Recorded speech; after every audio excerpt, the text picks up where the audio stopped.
Oh yeah, baby. Give me your sweet bitties deep inside me. I love it. I love it.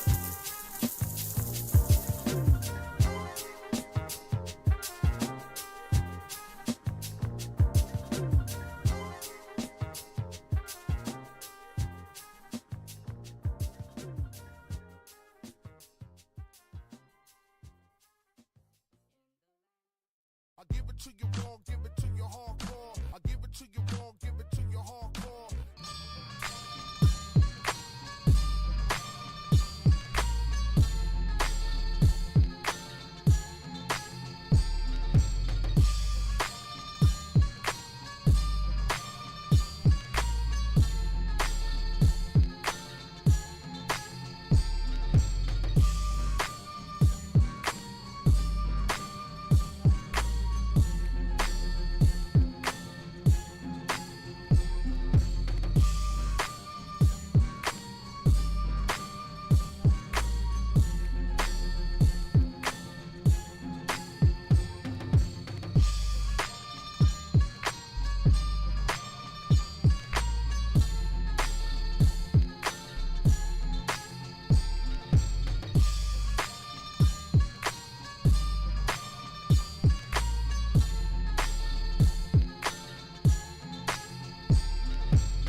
We're live in 10, 9, 8, 7, 6, 5, 4, 3, 2, 1. Let's do it!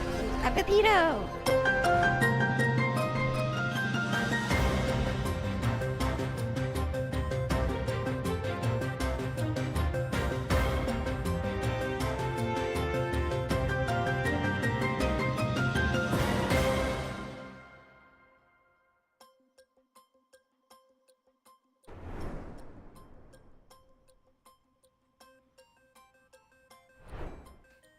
Hello everybody, good to see you all.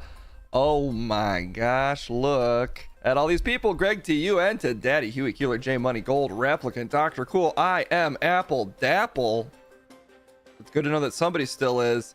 Commander Geb, Sabrici, S1000, Uncle Phil, 2K. Oh my gosh, what a day. I've not really even looked at myself in the mirror, so this is sort of serving as that for me now too. I have to do everything around here, even be the frickin' makeup artist. That's not true. I do your makeup. No, you don't. Isn't makeup where I eat food? No. Oh, okay, then I don't. How you doing, Pepito? I haven't cut to you in a few days. Yeah, I've been asleep over here. I have not done a lick of work. How does this place run then? I don't know. Well, it's good to see you. It's so good to be a dog. I believe it. I'm an artist? Yeah. Do you know what an artist is? It's a person that does what they want. Right? Yeah. Yeah. Is Pepito's namesake Madeline? Are you familiar with the Madeline books or franchise? Yes. You are? Yeah.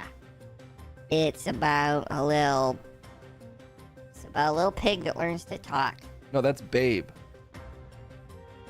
It's about a little bird that falls out of a nest and can't find its mommy. No, that's Are You My Mother? I basically know what it is. Okay, fair enough. Pepito was the bad hat. You ever worn a hat? I can't. I have a condition where my hair is exceedingly sensitive, so I don't like to put hats on. And also, I'm a dog. We don't wear hats. Well, sometimes you do, and it's sort of cute, and people post it. Don't do that to me. I refuse. Okay. You love Madeline. Sabrici says she loves Madeline, Dopamine, and Party All the Time are probably my favorite songs of hers. Yeah, they're all songs.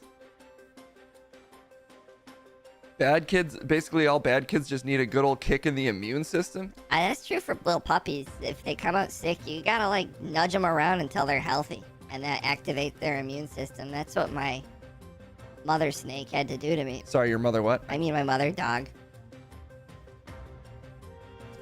Okay. Well. Hey, thanks to all of our top underwriters. CV Loves You, Tabtran, Entity, Street Marine, I Worship Shadow, as well as our recent subs. Gerbis, Tellus, the teary-eyed technician, Smoke Packs, and of course, Bushido Jones. Got too many zooms going on. Too many zooms. Whoa! Whoa! Whoa! Oh! Now my zooms are broken.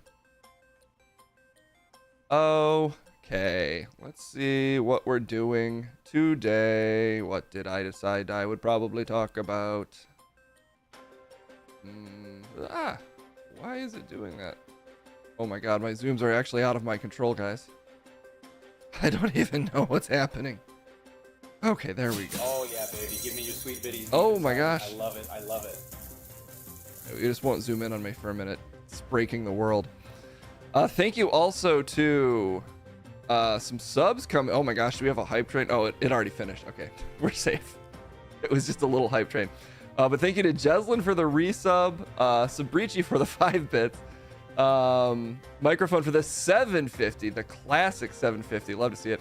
Jeslyn with the 5. The fucking 5?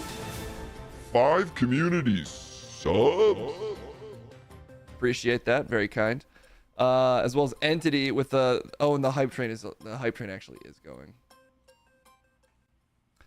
The hype train's kind of been a lot to deal with the last couple times I checked in, but I guess if it is rampaging.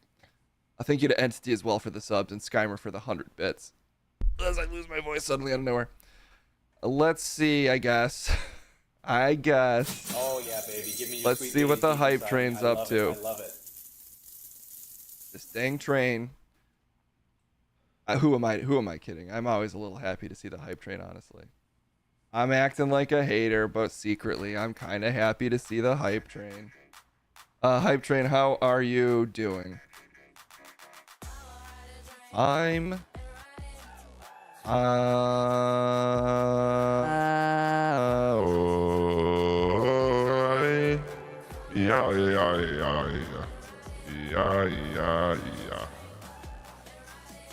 Okay, so hype train's pretty normal. I'll think.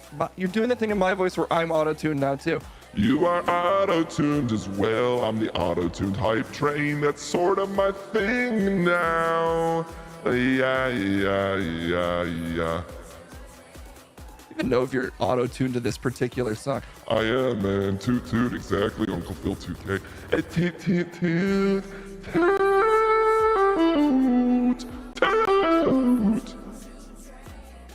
Are you gonna do the train stuff? It's hard to do the train stuff today.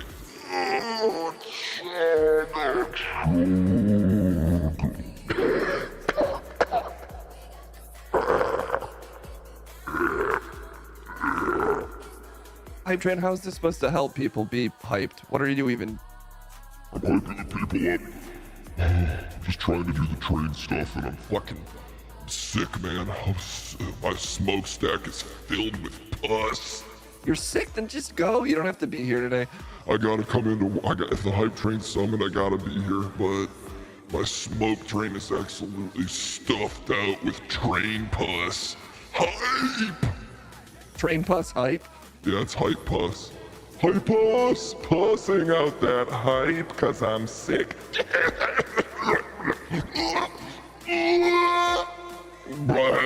Does it sound good auto-tuned though, even if I'm sick?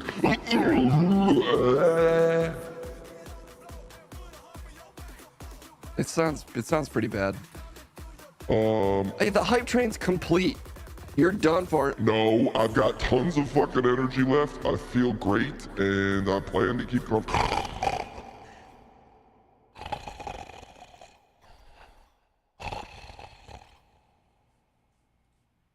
I fell asleep too. I also fell asleep. The hype train put me to sleep.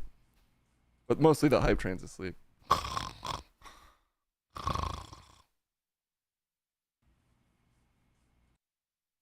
Now you're awake?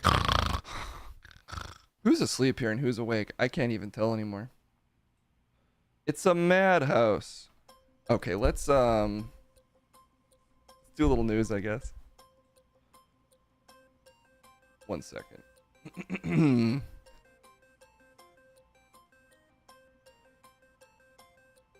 There we go. Now I feel appropriately lit up. Okay. What should oh yeah, I was gonna talk about classic awful real news for a slight change of pace. A brief break from penis stories to make us all feel bad about the actual goings on in the world. So let's do it. You know, I have trying to remember his name even. Rick? I have a former CIA agent who claims to be a expert in foreign affairs who I now have the power to bring on. What about Valentine's Day dinner? Kendall wants to talk about that, but she's asleep right now. But as soon as if she wakes up, which I'm assuming she will, because it's almost 4. She hasn't been asleep all day. She's just taking a nap. I'm assuming when she wakes up, then we'll probably talk about Valentine's Day dinner, which, you know, was it great? We had a great time because that's the power of love. But was it a particularly good dinner? Was the word? Okay, she's awake. Ah! Are you okay? Are you okay, Kendall? He poured 2 bottles of empty wine into my wine glass. That did really happen. The waiter poured 2 bottles of empty wine. He came up with one, poured out a tiny little splash of wine, and was like, "Oh my god, I'm so sorry." Came back and immediately did the same thing. It was like, "Oh, I'm so sorry." It was honestly fine. It just was like You're forgetting that the 3rd bottle was basically almost empty too, but it did fill it up a little bit. the 3rd bottle also barely got us over the finish line. End of 3 different bottles. And he'd been drinking out of it all night, so it was mostly backwash, unfortunately. It really was. It was an okay dinner, but it was priced like a very nice dinner. I got like salmon, and it was like straight Outback salmon. It was like insanely salty. No, tell him about my fucking beef. Kendall got beef empanadas. No, it wasn't beef empanadas. Oh, what was They it? fucking called it beef cheeks, and it ended up being taquitos. Well, wasn't it empanadas though? No, it's taquitos. No, but I'm saying, what was it called? It wasn't called empanadas or taquitos. Yeah, well, we've got different tellings of the story. No, it didn't say those words at all. It didn't say empanadas. Well, it was beef rolls then? Rolls. Oh my god, now I'm in trouble. It was beef tongue. It looked like it was supposed to be that, but it came as like crunchy ass taquitos. Again, I'm pretty like I kind of will eat whatever. So I was fine, but I was surprised. I was surprised at the quality. We once had to serve bottomless brunch after we ran out of mimosa. Oh my god. I'm sure like the waiters were fine. Waiters have to do enough shit. Okay, I'm gonna wait for Kendall to come back so that she can just tell you how it is. I just hear her disagreeing with me. To the side. The waiters weren't great. Maybe would be fair to say. One was a little weird. They were gaslighting me. Kendall ordered the beef, and they brought us 2 orders of salmon. We both talked about it for like 10 minutes before we ordered. Like, our game plan, because it was a set menu, but then some of them had 2 different options, and our like plan was that we get one, and then the other person gets the other, so that we could try everything. Mm-hmm. So why would we order 2 salmons? We didn't. We didn't, but the waiter came up and was like, you did order 2 salmons, but I'm such a nice waiter that I'll give you what you wanted. So that's another thing. The problem I have is as soon as I start complaining about service or food, I feel like such a whiner, but it was a little shitty. Was it expensive? It was like more than $100 per person. I guess I'll put it that way. It wasn't like insanely expensive, but it was expensive enough that you'd be like, that's probably going to be kind of nice. It kind of ended up being about $200 a person. Yeah. The drinks were drinks. I won't dox the place at least, because Kendall did go there for brunch, and that was good. It was a good adventure, and it was on a rooftop overlooking a beautiful tequila ad. One of LA's most beautiful tequila ads. The sultry sights of downtown LA. V-Day service is always not great in my experience. That's why I usually pick a different day to celebrate. Well, I get the feeling you kind of have to convert your usual kitchen into more of like a mass production factory, because you're trying to turn over a lot of people. You want to maximize Valentine's Day profit. You know, DJ Music wasn't there. I was trying to see if I could see the studio from where we were, but it turns out we're actually, if you look behind me, we're like sort of far away from downtown LA. We're kind of like off to the side a little bit. Actually, this was in Hollywood. Maybe DJ Music is in Hollywood. Some of the worst customer service mistakes come down to, well, you are wrong, but here's what we're gonna do. Yeah, I mean, that was the vibe. Normally I'd be like, there's a chance that I just said the wrong thing, and we weren't like, actually we did say this other dish and you're wrong. It just was a weird energy of like probably she was just burnt out from serving like 400 couples in one night. She was like, okay, I mean, I wrote down the right thing and I've never made a mistake, but okay. The mistake was you. You are the mistake, just so you know. And she would be right 90% of the time. Anyway, I'm glad that I'm saying all of this, all these banal human complaints over this particular story. Let's read some probably not good news using the power of Smoke Packs with the rage. Thank you, Smoke Packs. Hope you had a great stream. let's bring in our boy Rick, our military and foreign affairs expert. I guess we could call him. Former claims to be a former CIA agent. We'll see. Rick, how you doing? Well, it's good to be back, Case. It's good to see everyone in chat. Good to be representing some intelligence on this network. I thought you were a professional, Rick. I am. That's a joke. I respect what you do here. Okay. Well, anyway, if you forgot me, They did. if you forgot, I sort of do. I'm kind of an intelligence expert. I've worked closely with the United States government. How close? Like, sleep in the same bed close. I sleep in the same bed as the government. What? I'm saying I've worked intimately with the United States government, so I could provide a little expertise here. My name's Rick. What's your last name? You don't remember Do you remember? my last name? They're asking for me to sing some Isaac Hayes songs, which I'm happy to do. Let's get it on! Oh, baby! Whoa. I did not think your singing voice would be like that. What do you mean? Sultry? Let's get it on! Last love, baby! Yeah, you know? Okay. That's Marvin Gaye? Shoot. I'm so sorry. You don't know any Isaac? Isaac gets it on. Yeah, baby. Isaac gets it on. Well, can we just talk about they're trying to talk about a serious news story. Could you maybe let me get to it? Yeah. You do your thing, man. I will. What the hell? Why are you sitting so low? Okay. Doesn't Case also work for the CIA overseeing Leon? You worked with Leon? Oh, yeah, I did also work for the CIA, actually, so you're kind of no big deal to me. You got to work with Leon? I sort of bailed on him. I got distracted, and he's been trapped in a castle for 7 months now. You're the reason the president's daughter is still missing? President Biden's secret daughter? Dude, you're leaking tons of state secrets right now.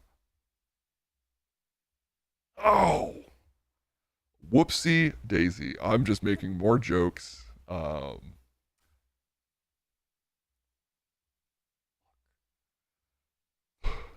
Are you in trouble? No, it's fine. Can we just talk about some news? Now I have to read this. Okay, that's fine. Israel raids main Gaza hospital as Rafah concerns grow. This is coming to us courtesy of Reuters. And I know this is never easy to talk about, but I do respect, our government and our ability to make decisions. So I'd just like to preface this with, I know this probably won't sound great for certain sides, but just keep an open mind and remember we're doing our best. That's your advice? You keep an open mind. We're doing our best. We're doing our absolute best. And just remember that as I read this. The death toll in Gaza rises to 28,663. But that's, you have to remember, that's courtesy of the Gaza Health Ministry. And I want you to remember that. why, though? I'm just reminding you to remember that. Well, you just read it, so why are you reminding us? It's just a reminder to remember that. Just keep that fact at the front of your mind as I say everything that this is from Gaza sources. Why'd you say it like that? That's just how I pronounce it. It's the American pronunciation of Gaza's. Gaza. Okay, Rick. MSF says its staff have fled the hospital. One staff member detained. Detained! Not the other D word. So that's probably as close as a win as we're going to get in this story. Jerusalem, February 15th. Israeli forces said on Thursday they had raided the biggest functioning hospital in Gaza as footage showed chaos, shouting, and gunfire in dark corridors filled with dust and smoke in the hospital. Israel's military called the raid on Nasser Hospital precise and limited and said it was based on information that Hamas militants were hiding and had kept hostages in the facility with some bodies of captives possibly there So, good news, Hamas called that lies. But that's who's calling it lies. Hamas. Hamas called that lies.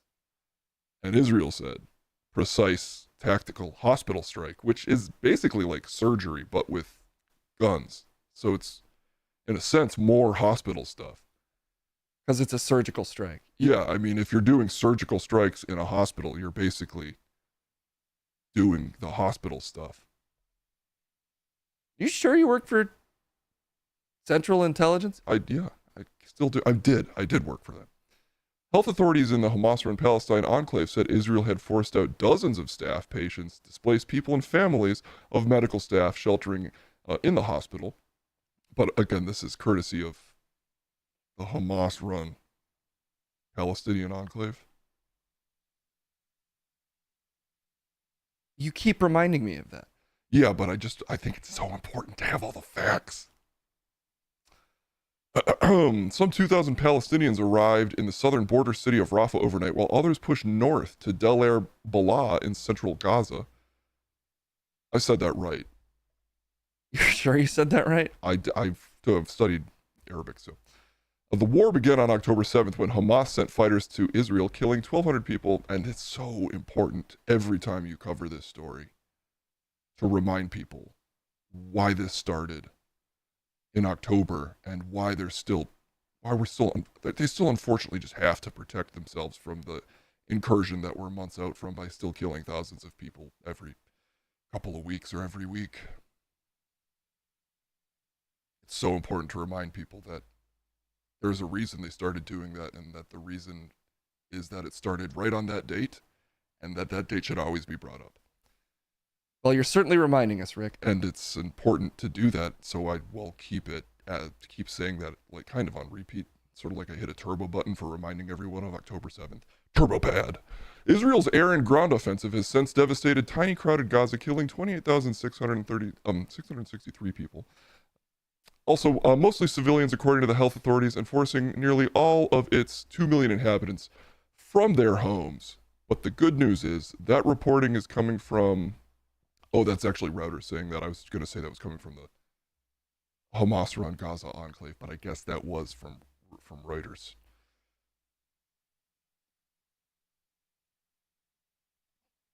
Just trying to make faces to make us feel better? People say I've got like kind of a classic American look. So is that cheering you up? No. In a new operation, the Israeli military said it carried out an airstrike that killed a Hamas commander. Oh, they got him. And that's what makes it all worth it at the end of the day, is when you kill one guy and you're like, hey, sacrifice. It's about sacrifice, but you achieve the goal. And they got a guy. They got one of the guys. A commander. They got a commander, and they've been wanting to get a commander for months. He was also held a captive female Israeli soldier who was executed by Hamas, the military said, and definitely not executed by any stray explosions that are happening everywhere. Separately, medical officials said an Israeli strike killed 3 Palestinians in a car in Gaza. Their identities were not immediately clear, but again, that's coming from Gaza, so it's just three Gaza people. Rick, you really don't have to stop talking. You just can keep reading, I guess. You can keep reading. The Israeli military said a soldier was killed in fighting in southern Gaza, bringing its total loss since ground incursions began on October 20 to 235. And just remember that both sides are suffering here. I mean, you can't really weigh the value of a human life against another, so really any loss is kind of equal. I think it's safe to say both sides are losing. The death toll on both sides is equal. Well, one, it seems a lot higher, But you can't really measure human life that way, can you? that's really dark, Rick. I mean, I do agree with you in an abstract sense, but come on, man. Come on, what? I think I'm making a pretty sick point, actually. I think I kind of just made a really sick point. I don't think it's that good of a point, Rick.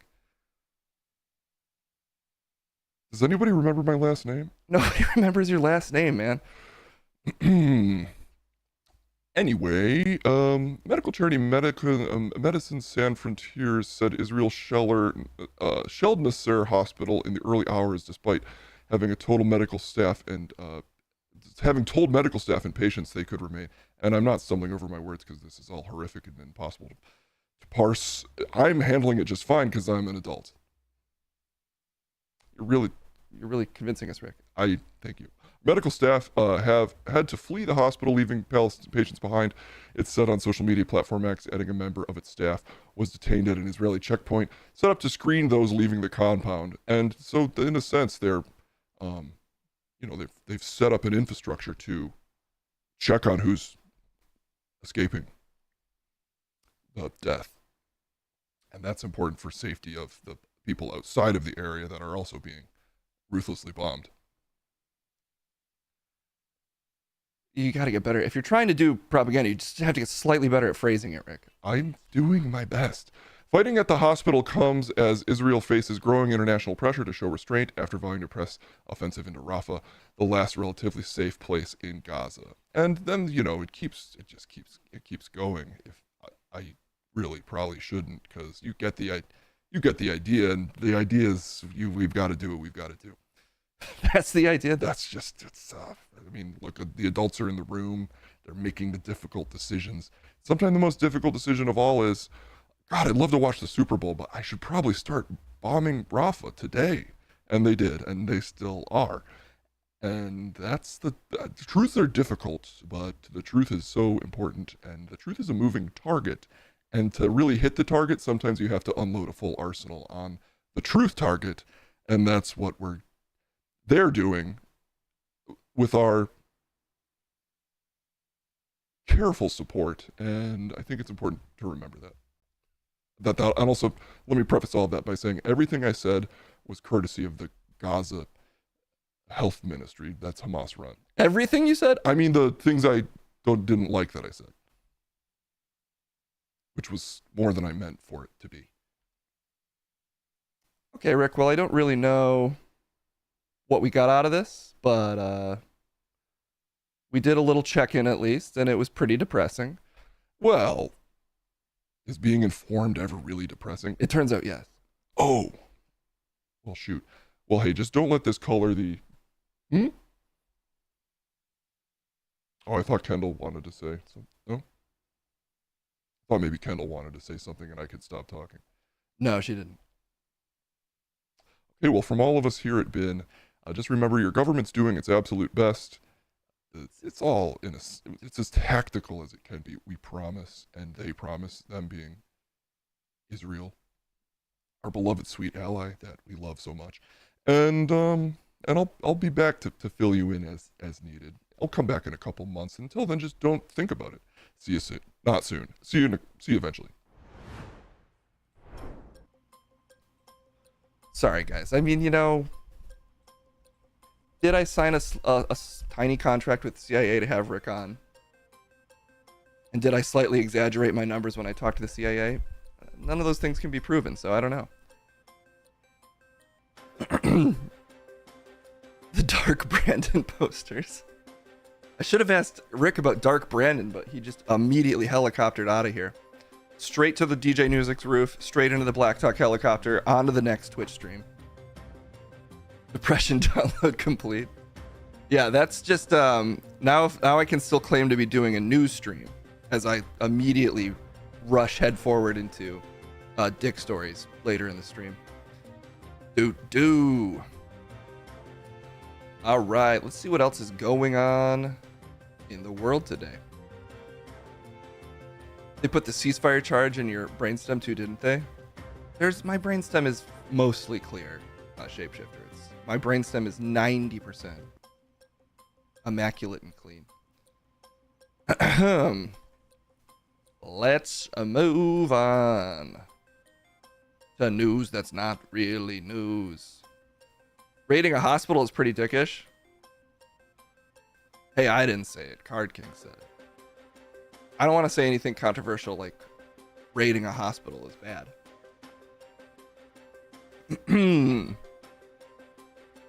You know what? It's Thursday. And I think the only way sort of clear the unpleasantness of talking about actual news out of the air is to watch a bunch of trailers. So let's send it over to Trent, who of course is at the movies with no thoughts at all. I can guarantee it on international politics. It's time for Trent at the movies.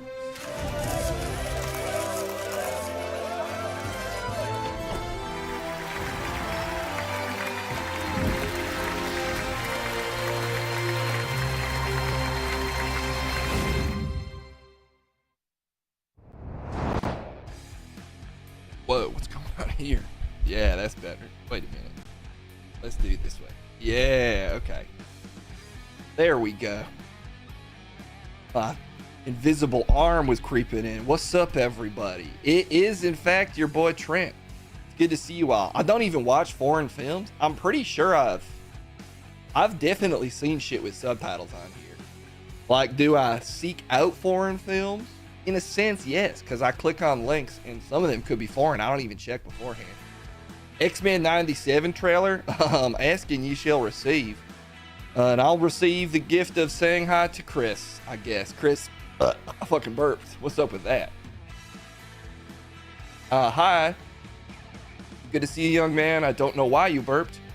It's a little gross, but it's a weird way to intro me as well. It's good to be here. I just can't. Sometimes I gotta let it fucking rip. All right, let's see what's trailers. Let's see his trailers is here. Are you having an aneurysm? What's going on, young blood? I think you're a little young for that. Nah, man. Sometimes I'm just like such a rebel. I don't even give a fuck about talking at all. I'm like, I don't know. I'm just fucking not even talk. Truly a rebellious spirit, young blood. There's a request for the X-Men 97 trailer. I do have it queued up here. Happy to send it your way, young blood. Watch this series. Yeah, let's fucking do it. All right, check it out, y'all. It's X-Men 97. Don't get confused, though. It's not the 90s. It's unfortunately the 2020s. Let's see what's up. Alley of X-Men next Saturday morning. Check your local listings. I'm grateful. I can't watch it on a little TV. In my TV. That's crazy. I am proud of you all, my X-Men. Fate lies in our hands now. Now.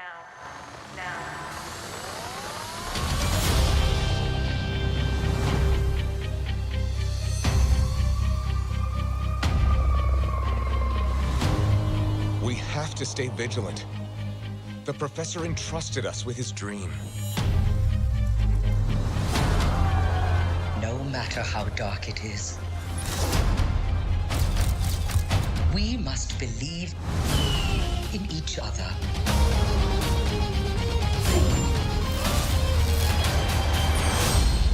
We get this done by working together as a team. Jeez, Bub. Keep buzzing in my ear.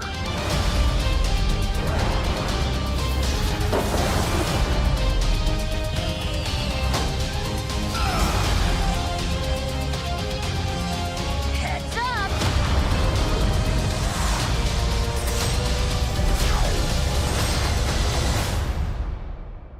To me, my X-Men.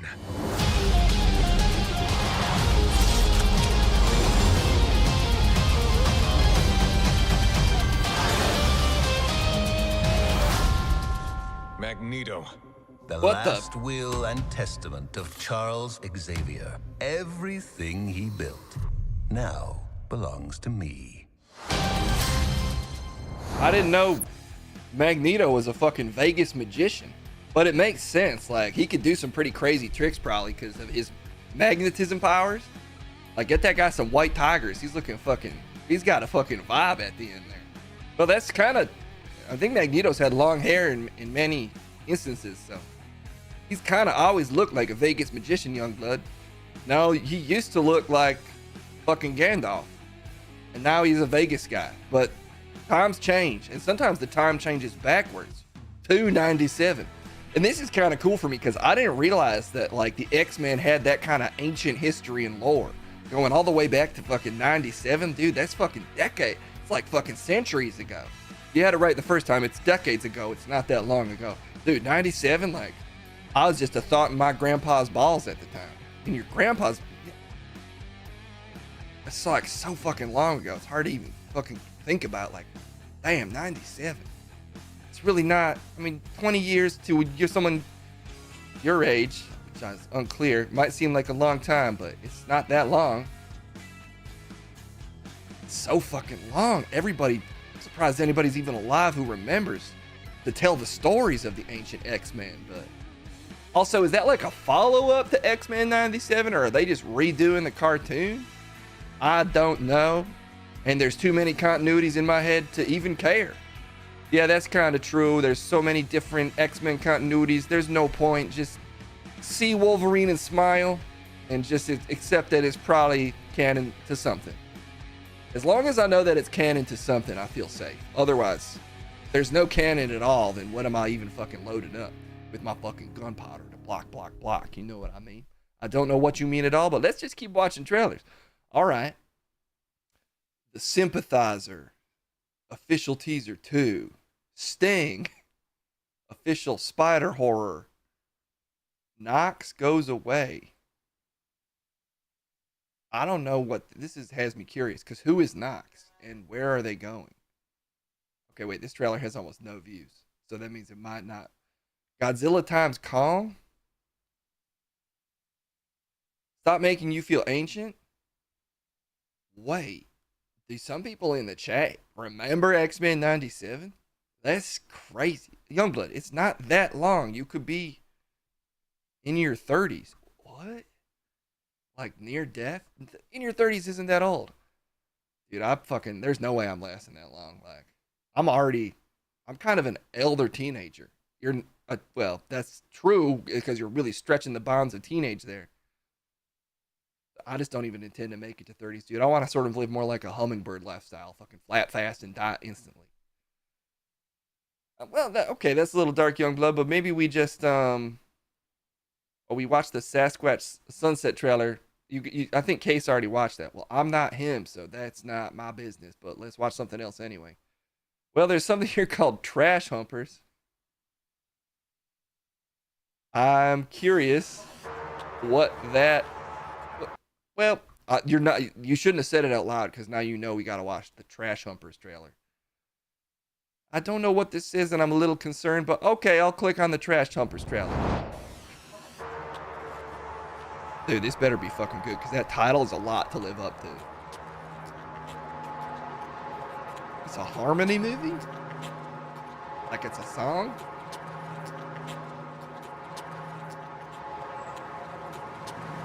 Three little devils jumped over the wall. Julian Donkey Boy and Gummo. I know some of these guys. Murdered it all.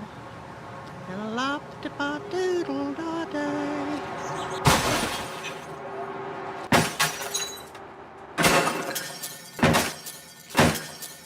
Oh my god, all these fucking accolades are breaking my brain.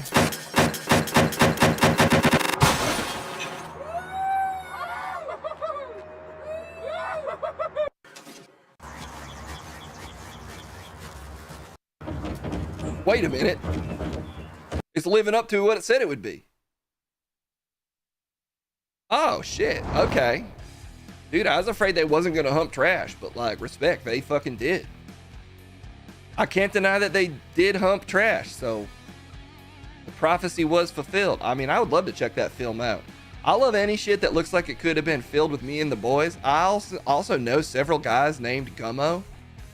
And, of course, I love my boy, Julian Donkey Boy. You know Julian Donkey Boy? Yeah, man, don't do my voice. Yeah, man, I've fucking been a huge ass fan of my boy Julian Donkey Boy for years. And I'm just glad to see he's finally getting a fair shake and a shot at films. How do you know Julian Donkey Boy? We used to burn down tents together. We'd check if people were in them first, but we go to campsites, we'd burn down tents. Because it's like a prank, dude. If somebody leaves their tent unoccupied, you just burn that shit down. That's really horrible, young blood. I should remind you, I'm your parole officer. Technically, I guess you should tell me things like that, but as a friend, I would tell you, like, maybe don't tell me stuff like that. Why? That I love pranks and that I'm a mischievous prankster? No, what you're doing is, like, burning down people's homes, potentially. No, it's like not homeless campers, like It's like Robin Hood. I'm like Robin Hood. I'm stealing from the rich by taking away their camping joy, burning down their tents. Okay, well, I'm just gonna pretend I didn't hear any of that. Because you fucking hate fun, man. No, that's so illegal, man. That sounds dangerous and terrible. Oh my god, this guy doesn't know how to have a good time. Well, I'll show him how by picking another trailer myself. We have seen the Fall Guy, the Thunder Man's Return. The Thunder Man? I didn't realize the Thunder Man left. I also don't know who the Thunder Man is. Let's check out the Thunder Man. He's back. And maybe he's better than ever. I don't actually know what he was like. There's no audio. Oh, I muted it. Sorry about that.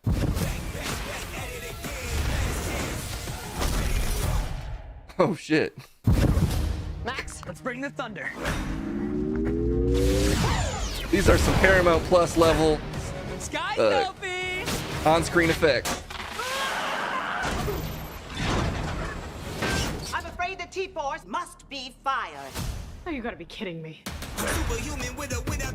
We're back in Hiddenville, baby. Thunder Fam. Oh, I remember this because I'm young. This brings back so many bad memories. What are you doing back? Back like I never left. We're going to high school? We get to be around other teenagers. And get a well-rounded education? I relate to this because I'm in high school, I swear. Let the evil begin! We have to get our jobs back! I know! Danger! Seek shelter! Won't some superheroes save us? Thundermans reporting for duty. Oh, good, the Thundermans are here. It's been a long time, Max. Oh, Welcome shit, to your it's Mask Guy. Say yes to continue. No! Great. Let's begin. That kind of looks like Case's stream. Max and Phoebe are in mortal danger. You're such helicopter parents.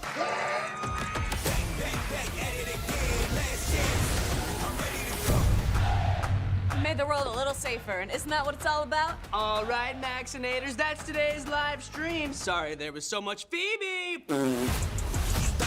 Fucking got her, dude. Dude, that's a classic move. I fucking love that shit, man.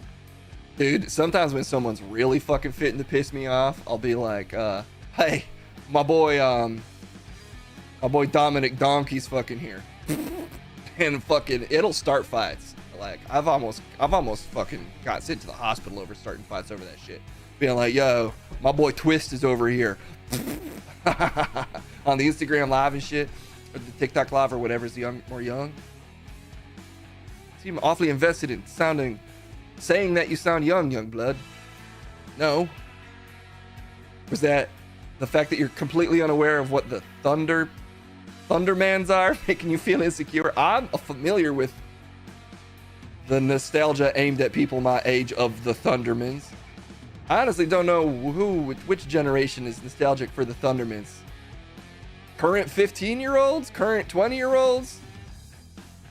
All I know is the Thundermans have returned. But also they're in retirement, and then I think then again they're back out of retirement. Unclear, but the Thundermans are out here with some shockingly low effort VFX. Which I think this stream should probably be in support of. Why are you talking shit about the VFX of this fucking sick stream? No VFX needed. I'm 100% practical, dude. I'm practically the fucking best to ever do it. And that's why I just watched 3 trailers like it was nothing. You certainly did watch 3 trailers. Will Smith is Popeye. We gotta see that. What the hell? Is there a Popeye trailer featuring Will Smith? You're glad you got Paramount Plus just to ignore this? Wait, is this real? This looks like it's CGI. I mean, this looks like it's AI generated. What is it? I'm gonna click on it, but this might be I think this is a joke? I can't tell. Let's just watch it and find out.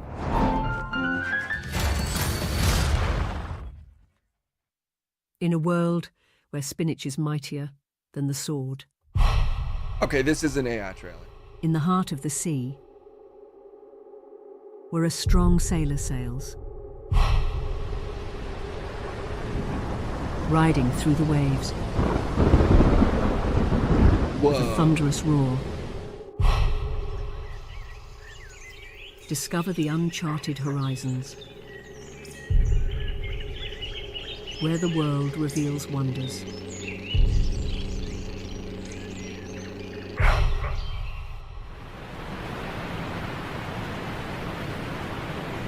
He faces the challenges. This is it. I can't wait for them to show an actor in this real trailer that's real. Whoa, this movie's got crazy effects that could be from any film. Almost, they're so good. They're so good you could put these in almost any movie. The Sailor Man. Whoa, that's Will Smith? Oh my God, Will got in fucking shape, and he might have become a little white. The spinach-loving sailor. Dude, that was kind of beautiful. I'm like intrigued. Whoa, calm down. That's like, dude, I like it when they don't give away too much, because like I felt like I was getting pulled into the world of like there's boats and maps in a tree. Well, that was, I think, largely AI generated images. What? Dude, that's fucking scary, because that's an AI generated trailer. Well, Youngblood, I mean, it's just they put some shitty moving AI sort of images in there. Shitty, man, that looked fucking sick. That's scary, dude. They're coming for everything, even trailers. Dude, you really like that. Dude, I couldn't even tell that was fucking fake and had AI images in it. Really? Yeah, well, yeah, it did. Fuck, man. Shit, that's fucking, wow. Okay, well, that's 4 trailers. Yeah, that's like, I'm fucking tapping out, dude. I'm fucking exhausted. I basically did overtime today, and that's crazy, because I'm honestly too young. There should be labor laws for that kind of shit. But I'm fucking keeping it real, and I never kind of stop, like, being me, and that's honestly probably because you fucking know what it is. I'll see you next time. I'm fucking out of here.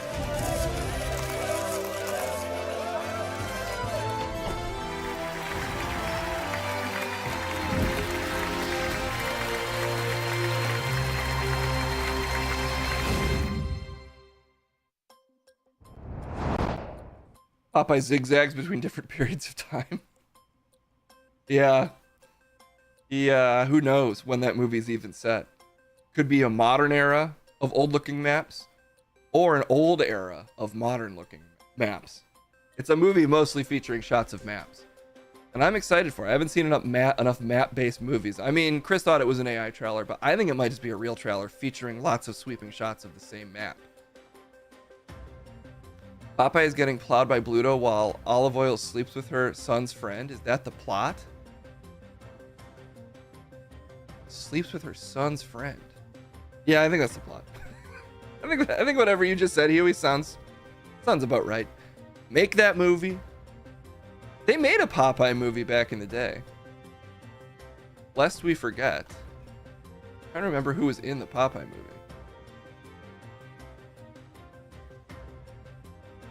Oh, wait.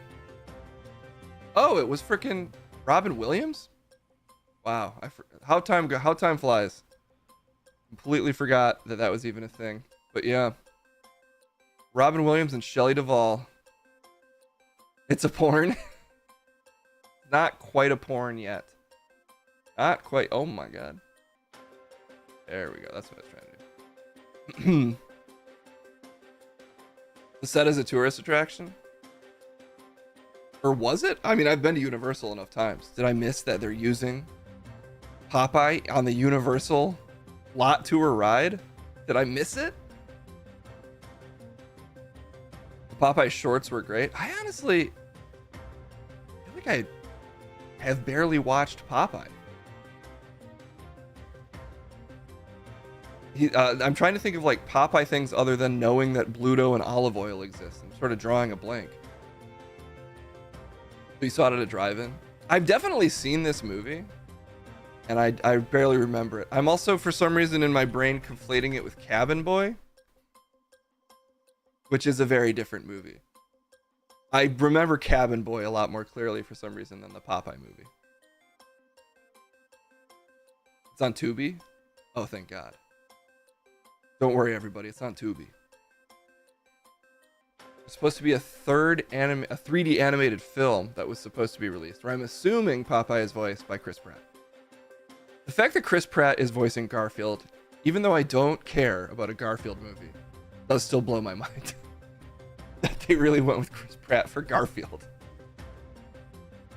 Now, I'm not a Garfield purist. I'm just saying the vibe is not very Garfield.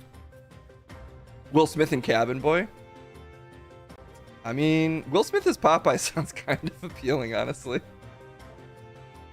Maybe this weird CGI trailer will finally get things rolling. Also, this is a thing that exists on the internet. I think it's important that I show you that someone felt the need to debunk this Will Smith Popeye poster on the local news. Oops, I have it muted. Social media. It claims we are looking into an image you may have seen going around on social media. You know it what? claims to My show stream actually looks the about this poster good. for a new movie starring Will Smith playing the iconic cartoon character Popeye. Is that real? According to the accompanying post, the Warner Brothers blockbuster is due to hit theaters in June. But don't start making plans to see it, because this one is fiction, folks. The post originated from a Facebook account that describes itself as, quote, 100% satire and fake news. But that hasn't stopped people from voicing their opinions in the comments. They got us. They got me. Displeasure with Smith playing the role. A quick online search shows no evidence such a movie is in the works. If you would like to submit a question to us, just go to 10news.com and click on fact or fiction. We'll be right back. Damn. I think after seeing that, they need to let me do the local news. For like, just pick a kind of small county somewhere, and I'll just be their local news. I honestly think, after seeing that, this looks just about as good. I think people might not even notice. And I'll talk about their local news. I'll just do it from this set. I'll even rename it. I'll change the name from Bin. I can reduce their cost so much. It'll just be one guy. Sorry, it'll be 12 guys. But that are all so poorly paid that it's like it's one guy. Just throwing that out there, any local news station. You get me and Pepito. We're a group deal. Oh, you're gonna bring me? I need a producer. Oh, okay. And no one works as cheap as you. I don't get what money is, so that's probably true.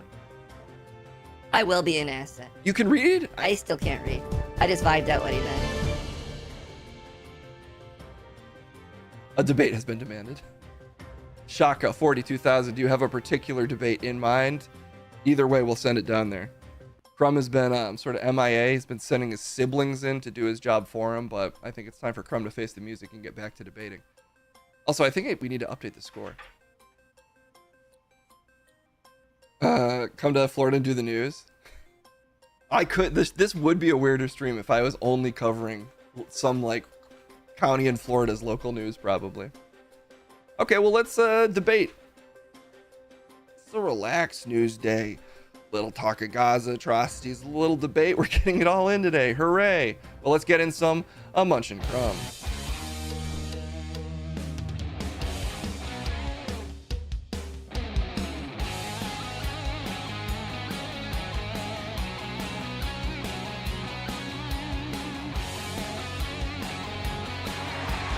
Yes. Give it up for me bringing that camera. Good to see you all.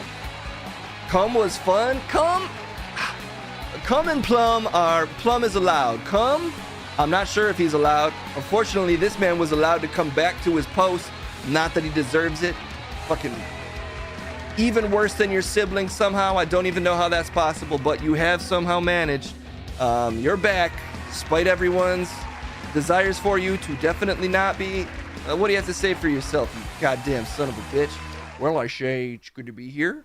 Good to see everybody. Daddy's home. Daddy's home 6. Crumbin' to the reunion. That'd be the name of the film. Shut the fuck. Jesus Christ, that took you way too long to think of that terrible idea. Daddy's homie. Daddy's homie. I could be the daddy's best friend in a new series called Daddy's Homie. Anyway, better Popeye, Robin Williams or Will Smith is the topic of debate. Also, because I'm not a improprietous buffoon, I'll say good to see you again, Munch. You know what? I take it back. Send your whole fucking family. Send your fucking nutty professor-ass family where everybody looks slightly like you. But, well, better, honestly. You're the worst looking of the bunch. Send your whole fucking nutty crumpet professor family over here. I'll eat them all for fucking breakfast. I'll eat their fucking tears with a knife and fork. I'll fucking spit them out into my fucking tobacco fucking mug. And then I'll fucking splash it on your head like the fucking high school alpha that I am. Never return. I'm sort of ranting now. I remembered how much I hated you as I looked at you. And it's good to see you as well. Don't you fucking... Oh, look at you. You're smiling. You're smiling to see me. He's happy to see me. I'm not smiling. Well, look at him. He can't get the smile off his face. He's so happy to see me. I'm not fucking smiling at you. I'm mad. Look at him. He can't stop. This is a beautiful show despite Crumb's visage. Well, there you go. Beauty wins out. Even in the face of your face? Yes, but based on that sentence. Yeah, exactly. I'm smiling at the thought of beating Crumb in the next debate. That's true. Actually, I think I'm owed a couple of points because it's written in my contract that when a family member wins, I get the point. No, those points should be null and void. Those points don't exist. I believe we back-to-backed it, and I won 2 in a row. So I think courtesy of my family, I get 2 points. How is that? Is there any kind of judge? Does a judge exist? Can we call a fucking attorney? Can someone confirm if this is fucking... This is fucking accurate? It's accurate, Daddy. Don't you fucking daddy me? Fucking weird-ass daddy comments. Okay, fine, I'll say Daddy-O. 74. Only 11 away from summiting the most treacherous mountain of all. You've had a good run, but you can only be on top for so long, and you're about to be a bottom. I'll be a fucking power bottom. Even if I'm on the bottom, I'm on top. I could crush a penis with how powerful my bottom is. My bottom would fucking buck someone off of me back into the wall. Okay. Well, I'm sorry. I wasn't trying to make a homophobic joke. And I didn't receive it as such. If I was a bottom, I'd be the best fucking bottom in the world. I'd be the top bottom, putting me back on top. It's impossible for me to be a literal bottom. But a sexual bottom, I would crush it. Okay. Don't be so fucking compliant with me. You gotta give me a little back and forth here. I've been dealing with fucking... the genetic detritus of the fucking Confucius family for a fucking week. And this is the best you got? You're a buffoon. Oh my God. Fine. Whatever. We're debating Robin Williams versus fucking Will Smith. Will Smith. New blood. Well, come on then. You've just signed your own death warrant, my friend. You think Robin Williams is going to lose to Will Smith? I could play Robin Williams as the genie instead of debating, and I would absolutely wallop you. Yeah, you could rely on copyrighted material that you don't own to fucking try to win over the people because you're a cheat and a sneak thief and a failure. God damn it. Will Smith, because I'm not afraid of defending the truth that Will Smith would be a more exciting choice for the time being. And also the only choice, because one's unfortunately passed away. And let's just fucking do this. Okay, well, why don't I just put it this way? Who's a more beloved classic comedic actor? It's actually debatable, you piece of shit. Will Smith's in a ton of classic comedies in The Fresh Prince. He's played a fucking genie just like Will Smith. I mean, Will Smith played a genie just like Robin Williams. In fact, you could say Robin Williams unintentionally passed the mantle to Will Smith. It's only appropriate that Will Smith takes over all of his roles now. I mean, once he's done the genie, you may as well do every single fucking one. Oh, who's gonna be a fucking nanoing and Centennial Man? Yeah, Centennial fucking Smith. Just out of respect, we'll do every single one of Robin Williams' roles. I'd be curious to see. It's like a fucking Mr. Beast challenge. Will Smith, the top of the video. I did every fucking one of Robin Williams' roles. I'm also Will Smith. You wouldn't watch that fucking Mr. Beast video? What are you even talking about? A Mr. Beast video? We're debating if Robin Williams should be Popeye or who's better. And it's obviously Robin Williams. Robin Williams actually did it. Robin Williams played Popeye. Will Smith is in an AI-generated image of Popeye. It's unclear if he's even interested in the role. And can he even do the voice? The voice is not important. As he proved as the genie, he brings his own Will Smith flair to it. Yeah, it's going to be a different take on the character. It's not going to be like, that's not how Popeye sounds. That's how Popeye fucking sounds. Popeye's never sounded that way. That's just shade. Oh yeah, how does Popeye sound? Yeah, that's fucking the same as me. You do it the same as me. That's not true. Mine's way different. Listen to mine. No, he sounds like this. See, yours is lower. No, mine's more accurate. Yours is just a fucking, you're just making a stupid voice. That's not all like Popeye. My sounds exactly like Popeye. Really fucking listen. I'm Popeye. You did your voice at the time.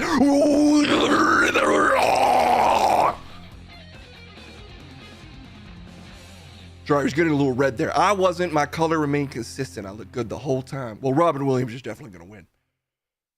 And he did. It's not over yet. It's not. It's not over. There's still time in the poll. Are you ceding victory? Are you done debating just because you got tired? No. You're scaring the chat. You're scaring the chat. You got overheated. I'm fucking cool as a cucumber. Look at me. I'm not even out of breath.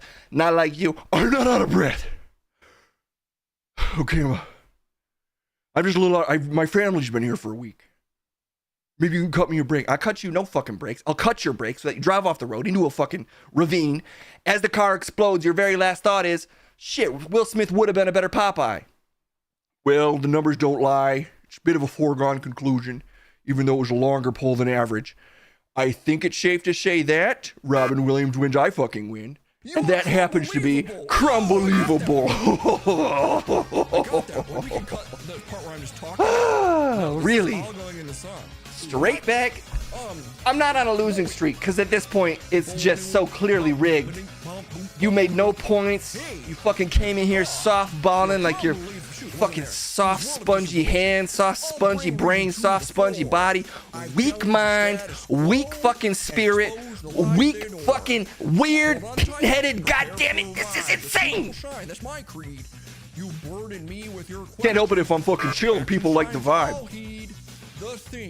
You think you're chill? I'm just happen to be fucking chill as hell and people like the vibe. Don't skinwalk me. The things you say. Your twisted tails only down by 10. This is crazy. They're only voting for you because they want to see change. It's like the fucking, it's like the presidency. It just flips and flops back and forth because people think the other option is going to be more exciting. I can guarantee the other option in this case is just so obviously worse. You want me on top. Well, we're not running for president, actually. Technically, nothing changes when I take over. However, I'd like to point out that in a sense, everything changes. You're Crumbelievable. You're just saying the opposite thing back to back. Hey, you there? You're Crumbelievable. Heck, you're Crumbelievable. Oh! Well, you haven't won fucking yet. You're actually down by quite a bit. Well, down by a little bit less, and let me prove it to you right now. 75, man alive. Don't laugh at just rhyming a word, you fucking idiot. You're just staring at me. It's because you're in the middle of recording. I don't want to talk. They already talked about it. It was too expensive, and the waiter kept drinking all the wine. Oh, Casey's bad date. Well, the date sounded like it was good, and that the restaurant just had lackluster service on that particular evening. I happen to be in support of waiters. Sounds like you're against them. I've never been against. I never said anything against waiters. I think your point needs to be taken away. I think your point needs to be taken away for slanderizing all the hardworking waiters out there. Well, I think. See, I did my out. You did fucking. Oh my god. I'm just saying we should take away your point because you're talking shit about all the hardworking waiters of the world. I didn't. One instance of bad service does not mean that I'm against all waiters. He's anti-waiter, exactly propaganda. How does it feel to know that your support is just slowly draining away? Like a leaky raft. You're at sea, you're off the yacht. It's sunk. Your pleasure barge has sunk to the bottom of the Atlantic, and you're clinging to a leaky raft, and that's your support base. And it's just, you know it's gonna sink. Oh, it's so close. The raft is almost full of water. It's barely buoyant. How does that feel, much? That's how it fucking feels. I fucking burp on you. Don't you burp on me? That's so rude. That's disgusting. Why does that smell that way? What did you eat today? I eat fucking Raisin Canes. Breakfast, lunch, and dinner. 6 days in a row I've been eating Raisin Canes. What the hell? Sponsored by fucking Post Malone. Me and my boy Post, we love Raisin Canes. 6 days in a row? My insides is entirely fried chicken right now. And that's what you're smelling. Plus the sauce. Why do people eat that way on this network?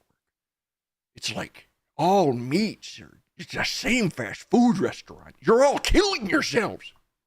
Maybe I can't be stopped. Maybe I'm challenging my body just to see what it can handle. It turns out everything is what it can handle. Everything. Everything.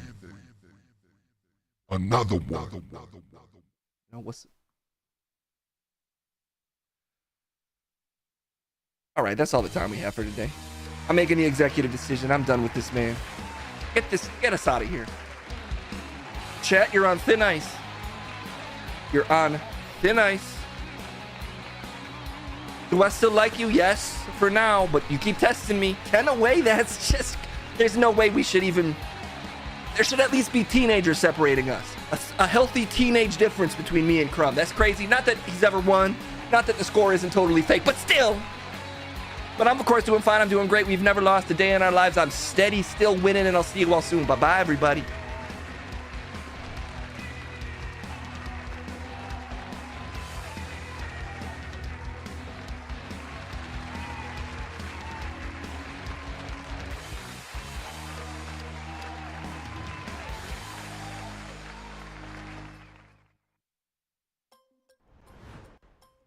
Ooh, it's getting hot in the studio today. It's getting a little hot. Did it again by accident. Keep hitting the button. I keep hitting the button. It's so close to me right now. I feel so close to you, chat. So close. Okay. Boom, there we go. Something oddly similar about those two. I say the same thing all the time, but they just can't get along. All right. Let's see.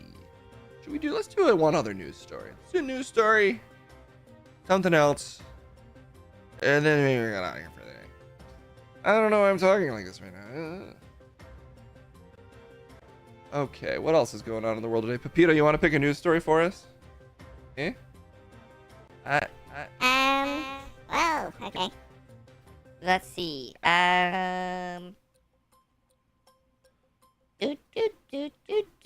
Rachel Dolezal loses job. How's that one? Okay. Bodybuilder eats 4 sticks of butter a day. That sounds fun. That would kill you, Pepito. Shouldn't it kill him too? I mean, on a long enough scale, you'd think yes. I'm curious. I want to try this. Can you start feeding me 4 sticks of butter a day, please? I cannot do that, Pepito. I can't do that in good conscience. Even Fiona would be mad at me over that one. Come on, just give me at least 2 stickies of butter. 1? No butter, Pepito. None? No, you're a dog. You don't need to eat butter. That's true. I've never had it, and I don't even know if I like it, but I like the sound of it. If you can find butter yourself, then... Well, this has Peter. He's got so much butter in the walls. Don't go in the Peter walls. It's not safe back there. I don't know what's going on back there. Anyway, go to the Peter walls. Don't. Okay. Okay, it's easy to convince. Let's learn about this butter man. Let's learn about a butter man. I've been, Chet feels like he'd want to talk about this, and he's already sitting next to me, so we'll make it easy on ourselves. Chet, you got anything to say? I got a lot of shit to say.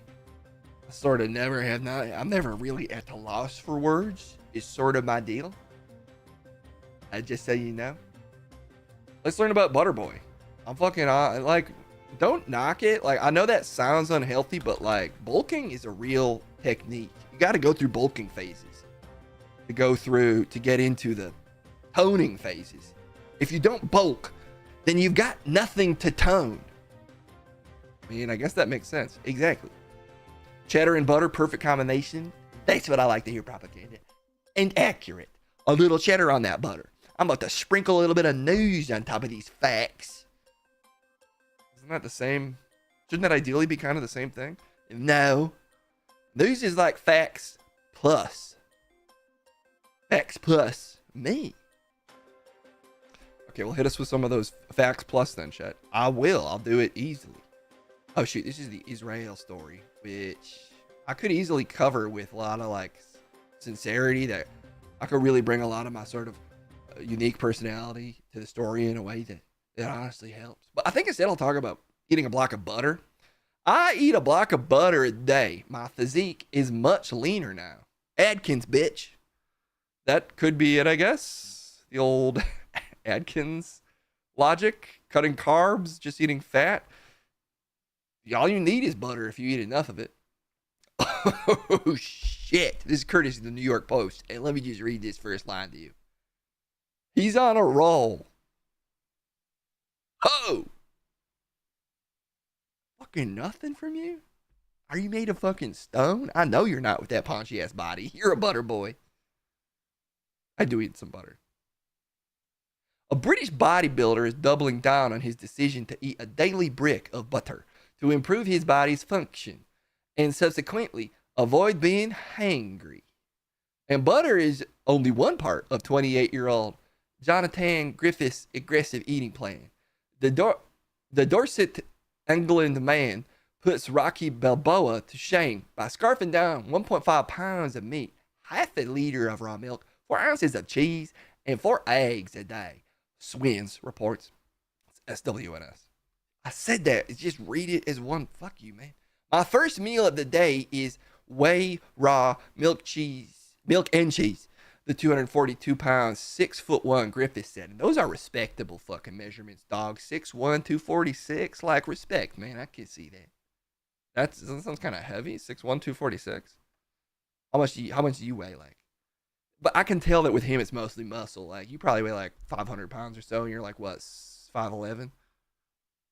Shit, that's way off. No. I mean, I'm just sorry. I was never good at the carnival guessing game. I'm just saying this guy sounds swole. I'm quite a heavy chap. I need a lot of food, he explained. Griffiths, who dodges fruits and vegetables like they're the Black Plague, noticed the carnivore diet on YouTube in 2020. He never looked back, and that's important for dieting, is never think about it again. Even as experts have warned against the regimen, but fucking proof's in the pudding, baby, and that pudding is 100% butter. Look at him. He looks great. He looks, he doesn't look like he eats 4 sticks of butter a day. But he does, and that's why you are a fool. And look, he's even got sort of the Blue Lives Matter version of the British flag. I don't think that's what that is, Chet. I'm just saying, that's how I see it. It's more eating to function rather than eating for enjoyment. I still enjoy food, but I don't have that craving. Probably because his insides have been so lubricated by butter. Everything just slides straight through. It's like a fun house, water slide. You put a fucking anything in there and just totally smooth. In the mouth, 2 minutes, out the back. That's the kind of shit you got to aspire to if you're really trying to make gains. Years ago, when he was a young bodybuilder at 14, Griffiths endured a rugby-induced spinal injury that led to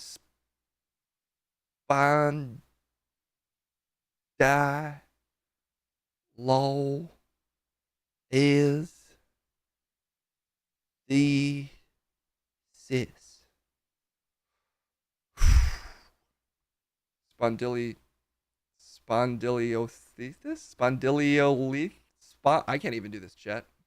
Spondylolisthesis? You sound like a fucking idiot. I do? Learn to read, man. A condition that occurs when bones with vertebra slide out their proper positioning. He had a spine fusion procedure in December 2022 and claims his eating habits are helping him through the recovery. I have less pain and stiffness in my back, and I'm able to move more freely and comfortably. My performance is better. It's better with butter, Griffiths shared. Well, he didn't say that last part, but he should have, because damn that. It's better with butter, and he's eating butter. Yeah, that's nice. Oh, shit. That's him? Dude, that's on a fucking broken spine, pounding 4 sticks of butter a day, and he looks like that? What's your excuse, Case? I don't work out. But what's your excuse? I don't work out. And that's why you never will. Anyone experiencing any health issues should have started this diet yesterday, he added. Additionally, he says the special diet also helps ward off cravings. Griffiths, who used to feel guilty and sluggish after a chocolate bar, after all, but that chocolate bar had too many carbs. And the butter, pure fat, which is good for you. That doesn't sound at all right, but it is. Butter it is. Instead, he'll now enjoy a butter bite snack by melting a brick of butter and freezing it. Oh, that sounds so good. He'll eat it later and pretend it's chocolate, even putting it into fun festive molds. Butter molds. This is honestly pretty gross. Oh shit, Gunshade had an expert request. Let me double check on that for him. Legendary Yankees public address announcer Bob Shepard.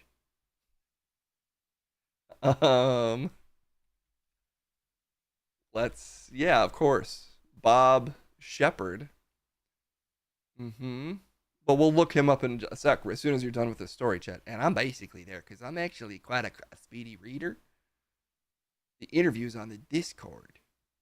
So, well, we're good to go then. Griffith says he undergoes blood tests often to ensure he's not developing issues from his unusual eating. I don't get bored of the diet. I maintain a much leaner physique much easier. And I think that just goes to show, like, just eat whatever as long as it's one thing and that's all you eat. I don't even think he's saying that, chat. That's why I'm on the entire percent. I'm like on a full cow and pig meat diet. That's two different things. Now, but they're both farm animals. So I'm on a farm animal diet. You're just eating tons of meat. Yeah, exactly. It's all farm meat. I'm on a farm meat diet. That's almost every meat, chat. It's the same thing. It's basically all this farm meats. And that's why I look so good. I could pop my shirt off right now. I'd basically look like that guy. You sure your shoulders look kind of small compared to your head? Excuse me? It's coming from this guy. That's coming from this guy. My shoulders look small compared to my head. I've got a perfectly proportioned physique. Thank you very much. All right. Prove money where mouth. Yeah, where's that money mouth? The money mouth is right here, and it's spitting fucking hot sauce. You want to see me get fucking swole? I'm kind of curious, Chet. You want to stand up for us? Show off that body? What that body do? I'm not... Are you really asking me to do this right now? You want me to stand up and show you how fucking good I look? A little bit. Just a little bit, Chet. I think he's doing it. But I also can't quite tell. He's taking his shirt off really slowly, chat. Here, I'll play some music. For while he does this. Oh wow. Oh my god, chat. What now, fucking haters? Oh wow. Oh yeah. Oh my god. Yeah, check this out. Don't cut too. I'm mostly behind the desk. I'm on my knees, but oh wow, chat, you look incredible. I'm fucking huge, dog. I take it back, dude. Pop your shirt back on. You're intimidating me too much. I'll put it on fast.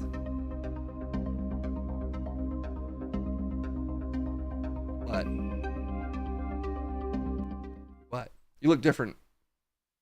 Your face looks a little different while you're posing.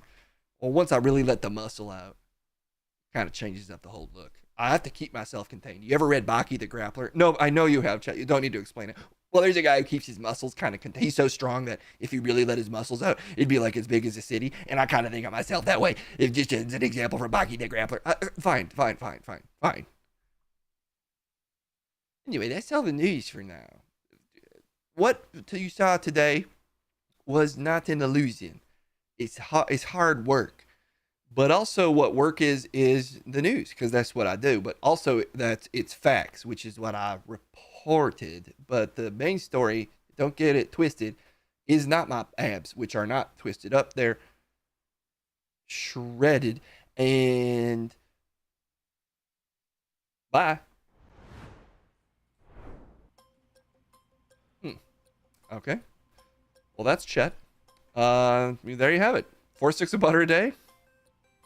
I don't know if it keeps the doctor away, but it does somehow keep you with abs if it's all you eat. Is 4 sticks of butter a day. Could actually send the interview of Bob right now. Okay. Let's see what this guy's up to. Scrolling around. Not seeing it. Back feed? Not seeing it. Oh, there it is. Okay. Visiting the site. All right, let's check out this interview. Might not watch the whole thing if it's real long. But we'll poke around at least. Oh, it's 12 minutes. We might skip around a little bit. Let's see what our friend Bob Shepard is. What his work repertoire is like. Oh, thanks, us. Thank you for the sub. Okay. Is this from 99? 2 years after the X-Men.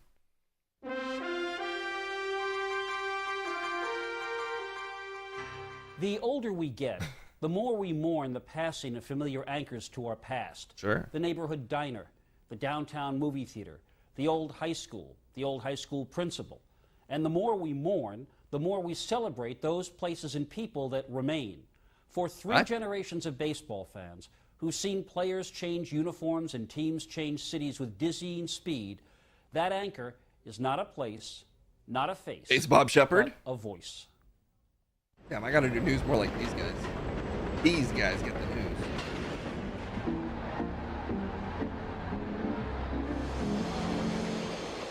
Yankee Stadium, 4 p.m. I'd like to get the closest seats to home plate that you got. Okay. More than 3 hours before game time, and the good seats are going fast. That's the best you got? We got 2 little kids here.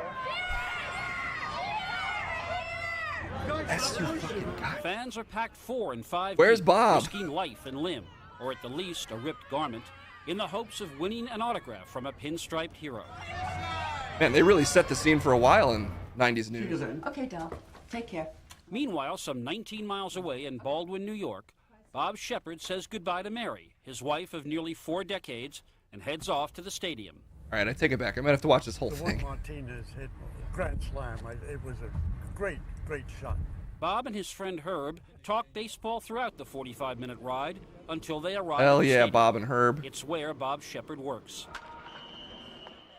Not 1 in 1,000 fans would ever give Bob Shepard a passing glance. Bobby! Except for his fellow workers, his face is utterly unknown. Well, but his voice... burn into my brain now. Ladies and gentlemen. Ah, that voice. Welcome to Yankee Stadium. Bob Shepard is the public address announcer for the New York Yankees. But for generations of New Yorkers, he is literally the voice of Yankee Stadium. He has been doing this work for 49 years. I introduced Munson, Reynolds, Maris, Berra, Martin. And in a ballpark that honors its heroes with a monument park in deep left center field, Bob Shepard is a living monument to a game that surrounds itself with tradition. One kid said to his mother, "Are all these people buried here?" And the mother said, "No, just the memories I kind of love this. are buried here." Bob Shepard has been here for a lifetime of memories. He won't say how long that lifetime has been, but he was in... This feels like CNN. This is mean because he's old. I'm not trying to insult old people, but it does have the vibe of visiting my grandparents at the retirement home. And for some reason, CNN is like, let's give everybody that experience. We're gonna make you listen to his stories. Like, But, hey, respect the guy. He seems to have a long and illustrious career. Let's keep going. College 70 years ago. On the other hand, he does deny personally knowing Abner Doubleday. But this much we do know. When he came to Yankee Stadium, Harry Truman was president, and Mickey Mantle was a 19-year-old rookie. At first base, number 24. Yankee first baseman Tino Martinez knows the meaning of that voice. It's Yankee Stadium. It's Yankee Stadium. His voice, his voice. demeanor. It's the voice. It just fits this whole stadium. And when skip ahead a little bit. The raucous fans before they caused a forfeit of the deciding game for the American League pennant.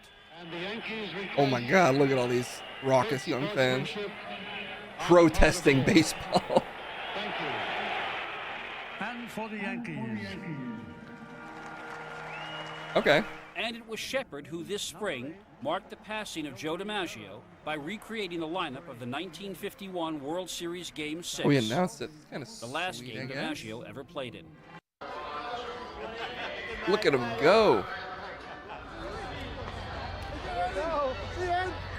Darts through the park and into his car for the drive home. Tomorrow, there's another game. He will be there with one wish. I would love more silence. I would love the pastoral picture that we used to have.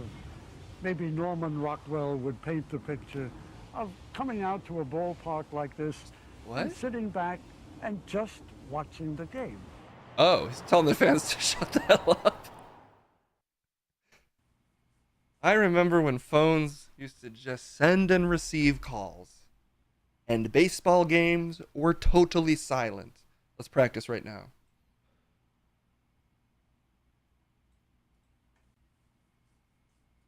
Yeah, that's the quiet news right there.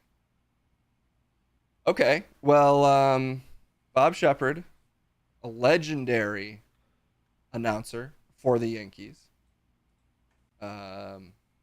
Unfortunately died in 2010, but we do have him.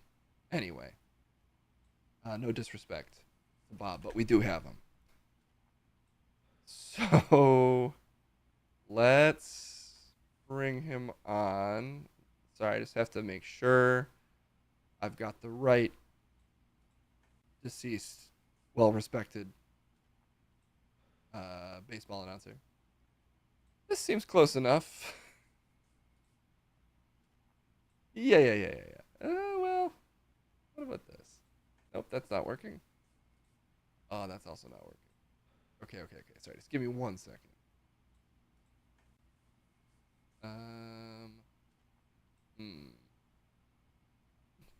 Okay, I'm just gonna go with this one. Ah, it didn't work. This one doesn't work. Why is it so hard to... Okay, whatever. This will be fine. Okay. He's no Sonny Hirsch. I can ask him about that. So anyway, Bob is joining us now. Dearly departed Bob Shepard of the New York Yankees. Thank you so much for being here. It would legitimately be an honor. Thank you for having me, young man. Sound great. You sound just like you're at the stadium. I am there. Oh, you're at the stadium. Still never left. Never will. Okay.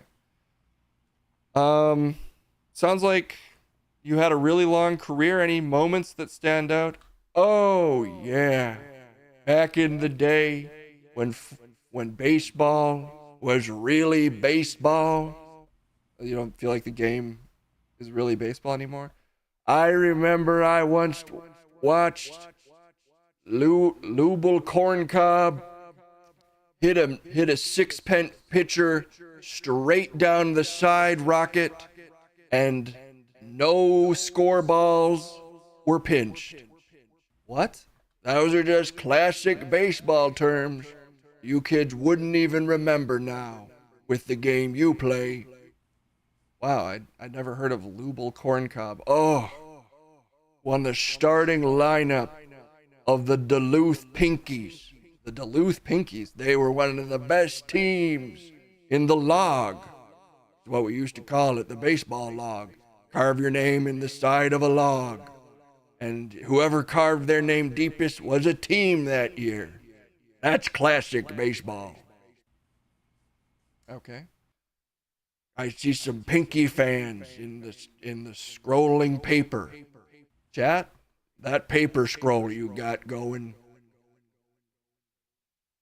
Anyway, I remember when Joppel Donovan grabbed 3 base bats at once And that's the bat that you gotta keep on the base. They don't play that way anymore. He took 3 at once. They threw a live rabbit at him, and he knocked that sucker one stadium over, a whole state away. Little kid caught the bunny's skull because he blasted it to bits.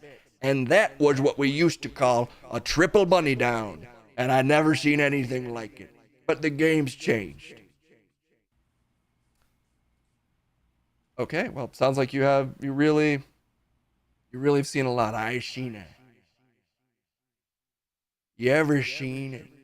You ever seen 6 German girls piled onto the same bicycle? You can see all their ankles. They used to do that at the mid-time show. We'd throw pennies at them. Why do old guys on the stream always throw pennies at people?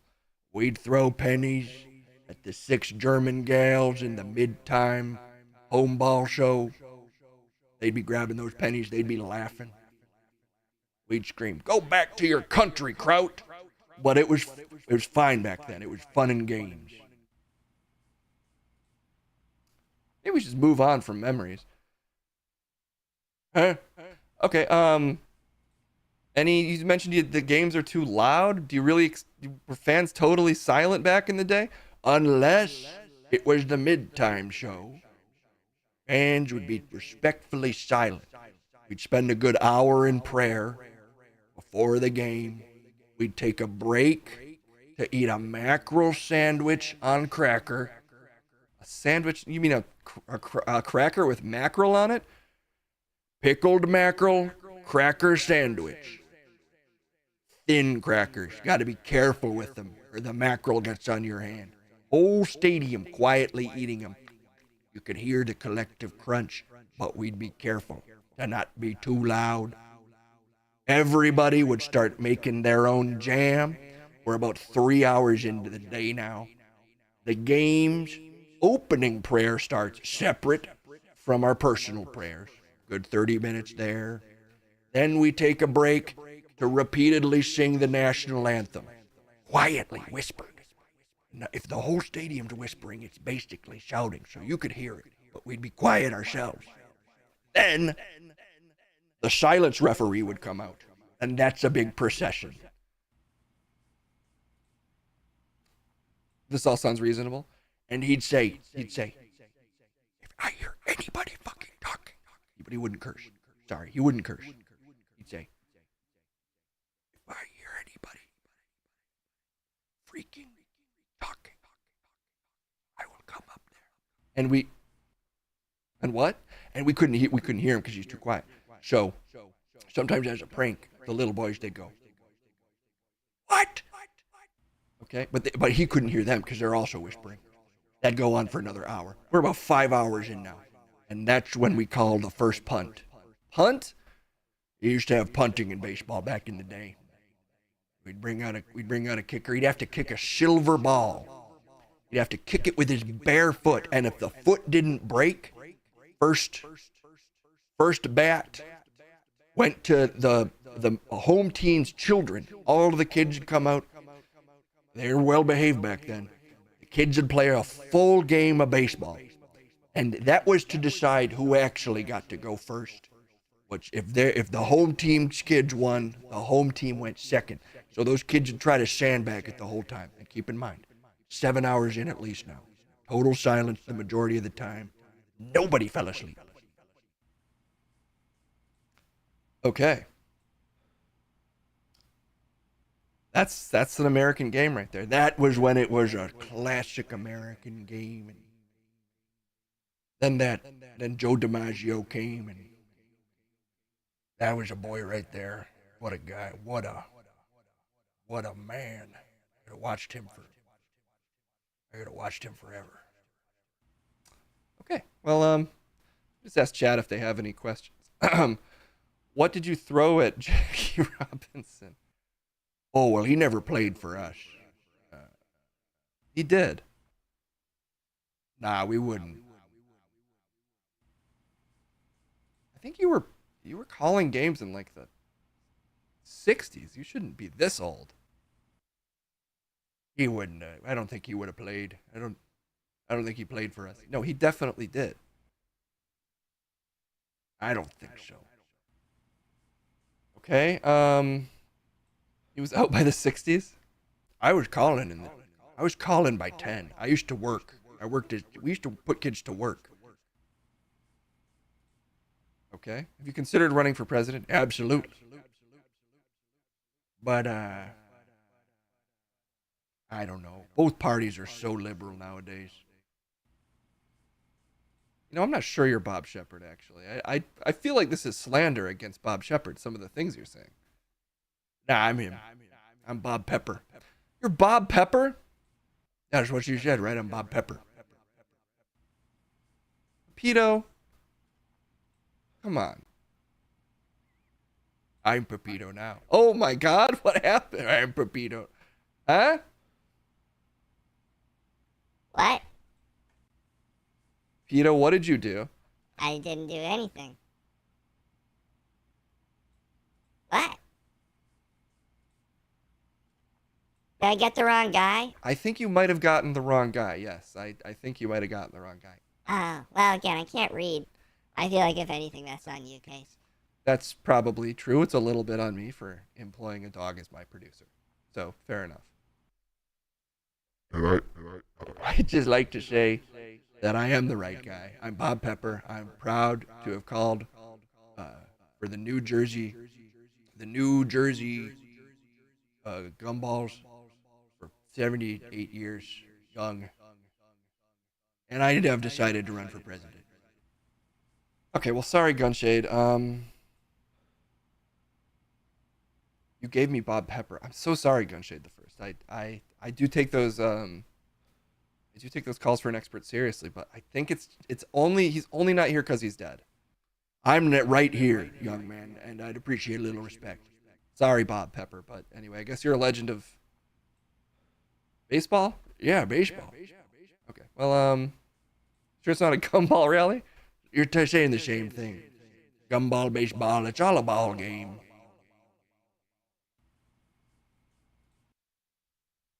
You know?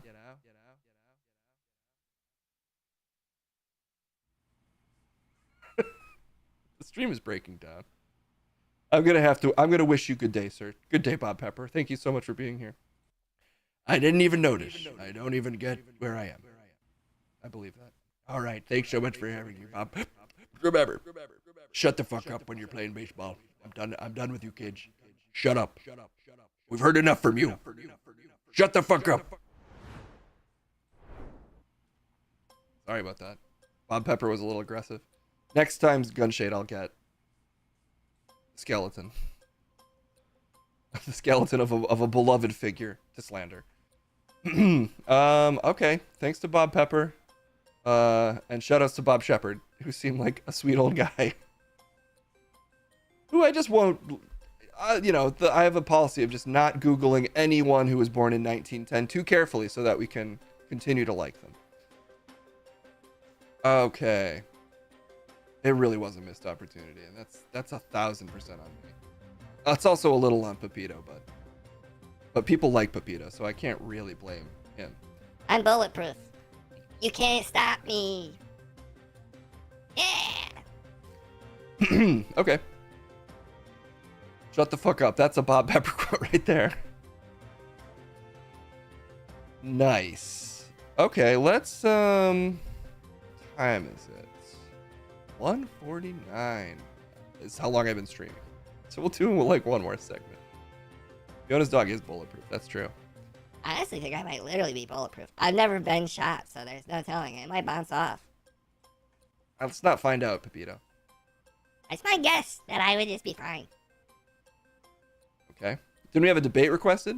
Oh, we did, but I think we did it. Unless there was a second one called. I don't think there was.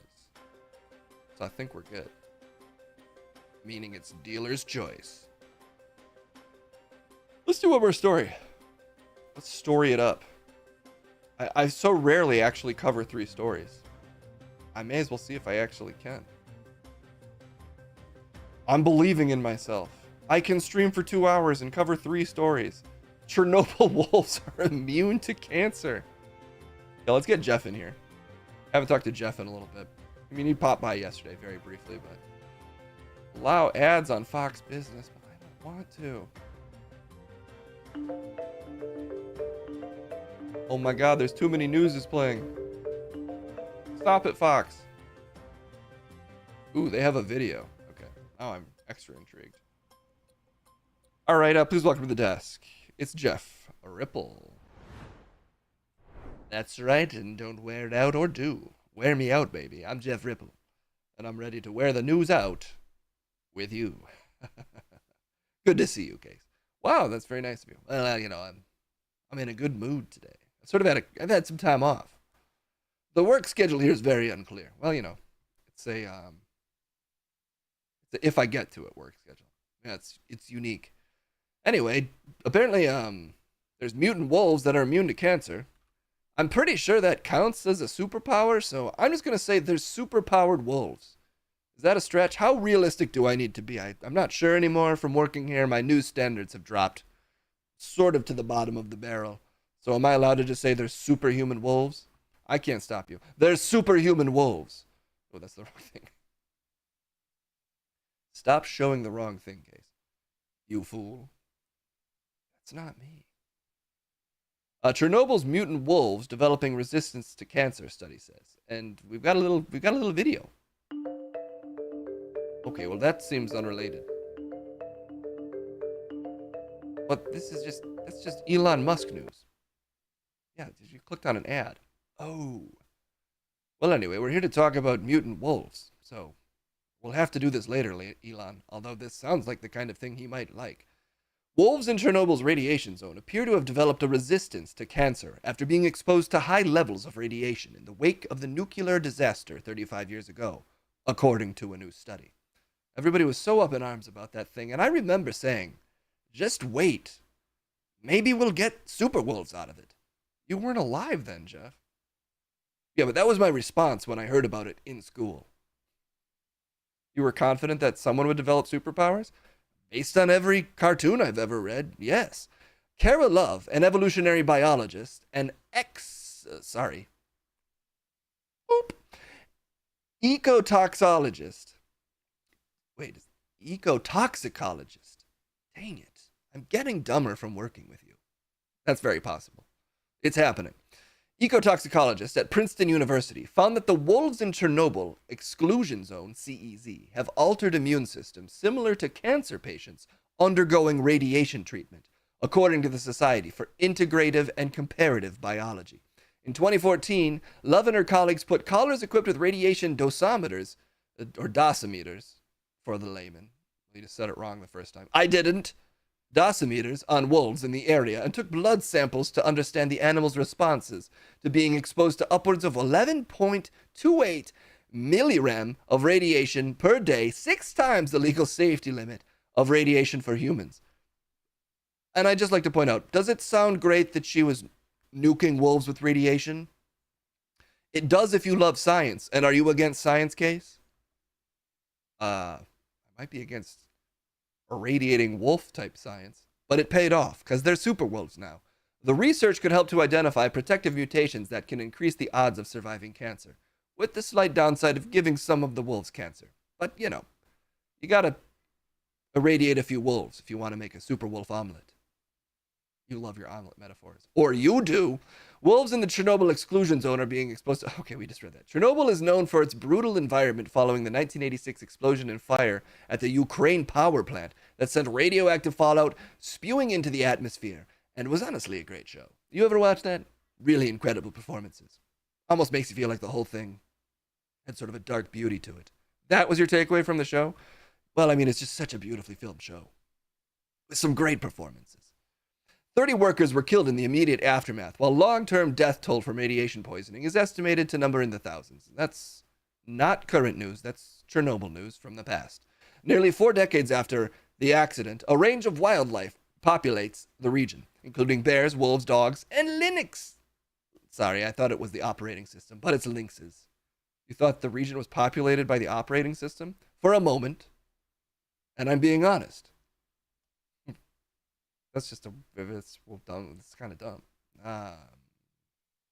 Before Russia invaded Ukraine in 2022, scientists and researchers had begun to study the adaptations that wildlife had undergone through living in the highly radioactive area. Scientists have said the research could have wide implications, providing insights about how animals and humans can live now in the future in the regions of the world. I have to Three Stooges myself when I mess up. Providing insights about how animals and humans can live now and in the future in regions of the world under continuous environmental assault and in the high radiation environments of space. And that's the news. That's the whole. I read the whole thing. Good job, Jeff. I read the whole thing. Take that, all these other pretenders to the throne. Reading. I read it faster than anybody. It's a low bar here, but you did read that story faster than most of my other reporters. And don't anyone ever forget it, please. We didn't read the comments? Let's check in with the comments. You have to wonder how much we don't know about the world around us. I remember when milk and eggs were bad for us, when they told us to duck under our school desks in case of a nuclear attack, etc. Maybe it's just me, but I think the general population is better equipped to tell us what is good or bad for us than our government and the talking heads employed by the MSM. And I couldn't agree more. Never listen to talking heads. Make up your own mind. That's what I do, and then agree with me because I thought about it and I made up my own mind. I also only report the facts, so keep that in mind. You just, as usual, said everybody on here just says two different things back to back. But if you think about it, am I saying the same thing? No. That was from Jam the 1942. That's a great year to be born. One of the best years to be born. Some people say boomer. I say keep it booming. Again, Case, we need to appeal to an older demographic. The whole look here is really like it's for the olds, and you got to lean into that. I think we're young, and we're disruptors. Yep, I eat eggs every day, drink whole milk, and use real butter. I'll keep on doing it, regardless of what they say. I'm so sick of they. And then Fatso says, that was working, man. Then Fatso says, I'd never heard that milk and eggs were supposed to be bad for us, except for not too many years ago when the health police from the government started saying almost everything we consume is bad for us. They spelled government in a really great way. Southern people have been eating eggs, bacon, and biscuits and washing it down with a big mason jar of milk each and every morning. And most of those great people, I'm laughing because it's so beautifully written. And most of these great people lived a lot longer than the city slickers did. My great-grandma and great-grandpa both lived to be 99 years old, and they passed away in the 40s when my dad was a little boy. My dad just turned 87 in January. He's as fit as a fiddle, except for his hearing and his eyes. He just had cataract surgery on his left eye. Thank you so much. He had cataract surgery on his left eye on January 29th, exactly 1 week after he turned 87. And he goes to Mayo to get his eye done. And his hearing is almost gone too. But that is from working at Cadillac Maine in Detroit for 37 years without hearing protection. Back then, the plant didn't really care about protecting the workers. What? Dad came up here from Alabama in 55 for work, and the rest is history for my family, and I agree with you wholeheartedly. And that's from Fatso. That is fascinating that feels like a parody, but it might not be. Well, he's a real Southerner. There's no parody here. Even when you're really Southern, you spell words in the traditional Southern manner. For instance, government. That way you protect yourself from northern swine like you too. There's no telling where I'm from. I trained to have a standard American accent. But my original voice could be from anywhere. I've forgotten long ago. This voice has been drilled deep into my word hole. So, I represent the people. Okay. That's beautiful. That's great to see a little classic Americana. And anyway, then Yep257 says, yep, the Hulk was created in a blast of gamma radiation. Spider-Man was bitten by a radioactive spider. I thought this was column knowledge. And he's honest. He's having a little fun with it. But maybe, sir, there's some people actually making some great points. So maybe you could get on their level. Maybe you could remember what America's actually for. which is remembering that time your dad worked in an auto plant and how people used to live to biblical ages. Back when we used to be allowed to eat butter. I heard that story earlier. How old are you, Jeff? Old enough and young enough to look this good. Okay. Well, that honestly feels like we went straight from Bob Pepper back to reading Bob Pepper. But I appreciate you guiding us through it. And I'll guide you through these stormy seas at any time, because another word for waves, which aren't stormy seas, you could just call those big ripples. And you could also call me Big Ripple. I'm Jeff Ripple, and I've brought you the big news. Bye-bye. We should all remove the doors from our microwave so we can become immune to cancer. Honestly, the reporting in the wolf story, the conclusion didn't feel as surefire to me. That the wolves were immune to cancer. Just that they were radiation resistant. This is from Fox Business, so I should just trust everything that they write. But it's always just a study. And the study seemed to just be blasting wolves with radiation to make them radiation resistant. 11.28 milrem of radiation per day, 6 times the legal safety limit. Oh well, we lose more wolves that way. More Chernobyl wolves. But I guess if the wolves are just living around the radiation, maybe those thoughtful commenters had it right. There's just so much we don't know about the world, chat. There's really no telling what's good for you or what's bad for you. Just eat nothing but eggs and irradiate yourself. We forgot the wolves that didn't survive the radiation. We couldn't find them. We just kept finding all this dust. Like, where are our wolves? Who replaced them with all this dust? Okay, let's we'll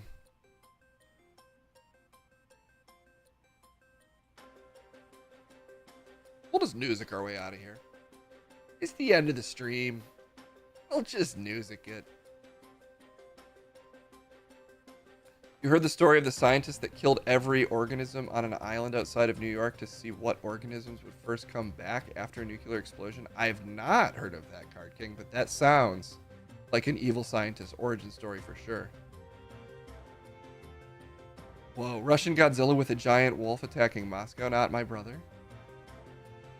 It writes itself. They really should do Russian Godzilla versus a wolf. Well, Russian wolf Godzilla versus traditional Godzilla. We've been on this Godzilla vs. Kong kick long enough. It's time to refresh with brand new giant guys in suits. And I want them to be in giant suits, normal sized suits around tiny cities. Even though the last movie was pretty good and I don't think they used that. Isn't that movie called Rampage? Yeah, that actually kind of is the plot of Rampage. Ooh, Primal Rage the movie. I would watch that. But they have to keep in the one move that makes the monkey pee. And in case anyone doesn't know what we're talking about, I'll just use this as my quick PSA to remind you of the game Primal Rage Unleash the Fury of Rage. For Sega Genesis, but also for arcade, and also I think for Super Nintendo. It was on a variety of platforms.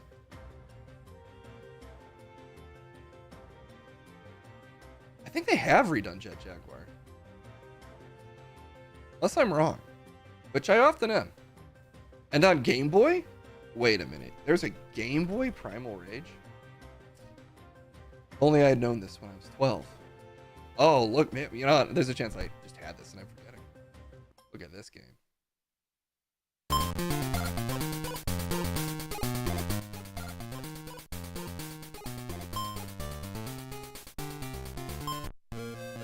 Oh, I'm playing this. This is now a gaming stream again. See, if you're really good, the 6 classic archetypes of fighting games are represented in this character selection screen. T-Rex, other T-Rex, gorilla, and slightly skinnier lizard. Damn. Honestly, this looks kind of good for... Well, does it? Looks... Maybe? I think that looks better or worse than I was expecting. The movements are almost more fluid than I was expecting. Yeah, look at him go. All right, I'm gonna at least see who wins this first round, and then we're gonna move on. My money's on Diablo because he is the player character. Damn, Diablo wins. That was beautiful. That's some primal rage right there. Okay, well, let's abuse your ears with some DJ music, and then we'll get out of here for the day. What other story is there to talk about? Oh, there's so many. Penn State professor accused of bestiality. Oh, no. I pretend I'm a virgin, so... Okay, well, this sounds like the kind of thing DJ Music would be happy to talk about. Oh, the airplane maggot story. That's actually... I'm just going to quickly show you this story so that you know that it exists. I pretend I'm a virgin so adult stars have pity sex with me. My mom approves. And apparently this guy's called Baby Alien. This feels like a Connor O'Malley bit or something to me, but I guess it's just a guy out there named Baby Alien who does this. Maybe you've heard of him. This guy fucks hard. I mean, he's doing something.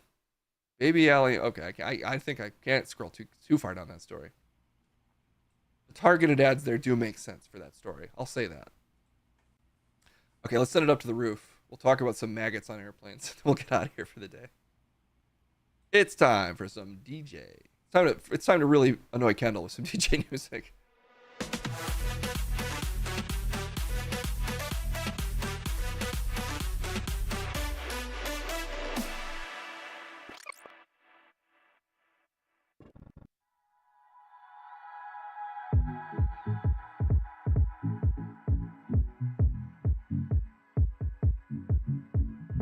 Was that? Almost. Oh, you want to talk about the dinner? Come talk about the dinner. She's on the roof with me. It's Kendall. Let's talk about a dinner. Our reservation was at 8:15. Mm-hmm. What time did we leave? What time did we leave to get home? We left. Case left. Wait, I'm just going to go get Case, actually, because that'll make this easier. Just 1 second. Oh, wow, I had to run up to the roof real quick. We left at 7:45? No, the dinner. The dinner was at 8:15. And what time did we leave dinner? 10. It did take 2 hours and 45 minutes to have 3 courses. And not because we were taking our time.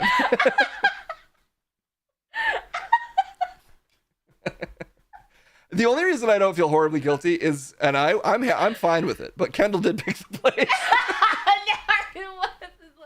I went there for brunch, and they're like, do it. And there was like 7 or 8 of us at brunch, and they're like, are any of you guys doing anything for Valentine's Day? And then 2 of us were like, no, actually. And you're like, here's a little flyer. We're doing a thing for Valentine's Day. Take that. Anyway, we ended up sitting next to my fucking coworker. Oh, yeah, that also happened. So Kendall went to this place with her coworker. They're the waiter. Technically, it's like my boss, but It's like sort of her boss. Her like assistant manager, basically. No, she's like, so I'm a content creator, and she's a senior content creator. So like, it's not really my boss. She just is the most seniority out of the group. Yeah, but they were at the same brunch where the waiter hard sold everyone on doing Valentine's Day at this place. So I guess she was also sold. But she both picked the exact same reservation time, and there were reservation slots every 15 minutes, and she got sat exactly next to us. And then we were like, should we? And then they just ended up moving somewhere else. Yeah, I just stared them down until they moved. It's like, I'm on a date, and I'm not gonna exchange pleasantries with you. Yeah. No, her boyfriend was wise and was like, I'll go ask if we can be moved. Yeah. Which is awkward because I guess it's technically the polite thing to be like, we can be friendly for 2.5 hours, but I'm very glad that they jumped on the grenade. No, we're gonna talk about work and it's not gonna be fun, and then we're just gonna judge each other's conversations. I think if you were out on a non-holiday, you might be stuck. Yeah. But because it's Valentine's Day, there's like a mutual sense that everyone should be on a date. Yeah. So we were safe. So, the first course. Mm-hmm. One, I was supposed to have a glass of wine with every course.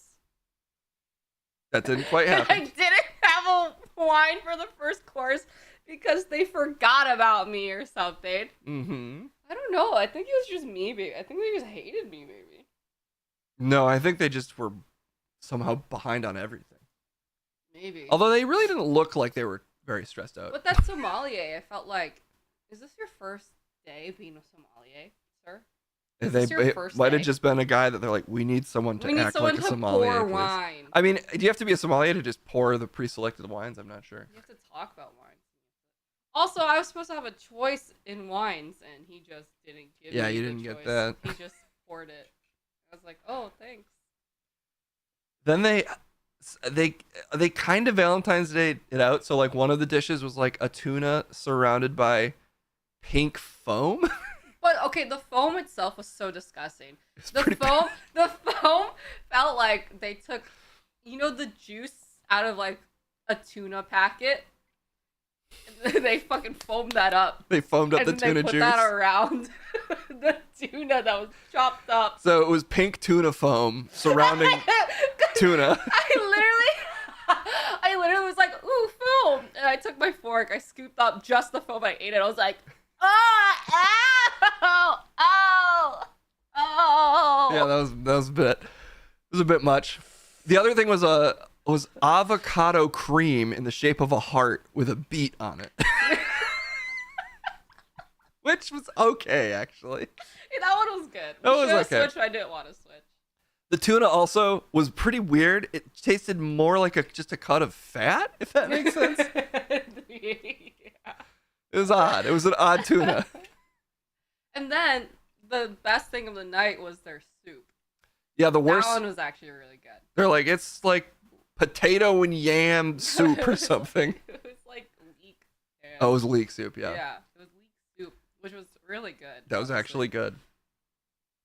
Everything else? Yeah, and then, the beef and salmon thing happened, and I ended up not liking the beef. And then Case was like, let's switch, and I was like, we could switch on any other plate, or any other place, or any other day. We cannot switch this one, because they think I asked for the beef after receiving salmon. Yeah. We cannot switch. But the salmon was also just so insanely salty. Oh my god, he gave me a piece and I thought I just got like the salty part and I was like, oh, I'm not gonna judge it on this because But then Case was just like, oh, the whole thing was just salty in general. Yeah, but I do like salt, so I was like, okay, well at least I get some salt in. Yeah. You gotta get a salt in. Yeah. And I just kept getting my wines late. And then he kept trying to pour wine in the old glass that I had instead of a new glass. It's like 4 different wines. Yeah, they did sort of suicide the wines, like you're at a classic, Subway fountain drink dispenser. Just kind of going in on the same cup. They switched it out. They just never took away the other cup. At one point, I had 4. No, he poured. I had 3 glasses. He poured some red on top of a white at one point. He really did. He just went in. Look, he was busy. Look, waiters have a hard job. I had like an empty glass of wine. I was waiting for the next wine with a clean glass. But I would take my old wine glass and I would like put it on the side and spin it around so that it showed that there was previous wine in there when I set it back up. So he wouldn't confuse the glasses. Also, it's funny because there was a different waiter, and then there was a different person bringing the food, and then there was a different person bringing the wine. So the waiter kept coming up and being like, "You don't have your wine yet? I'll send him right over." And then like a guy would come up to his food and be like, "Do you need your wine? I'll send him right over." And then the waiter came up again, and the wine guy never showed up. Was like, "You don't have your wine? I'll send it right over." But the tone never changed. It was never like, "Oh, you still don't?" It's like we kept getting the same dialogue option in an RPG. Oh, you don't have your wine? I'll send him right over.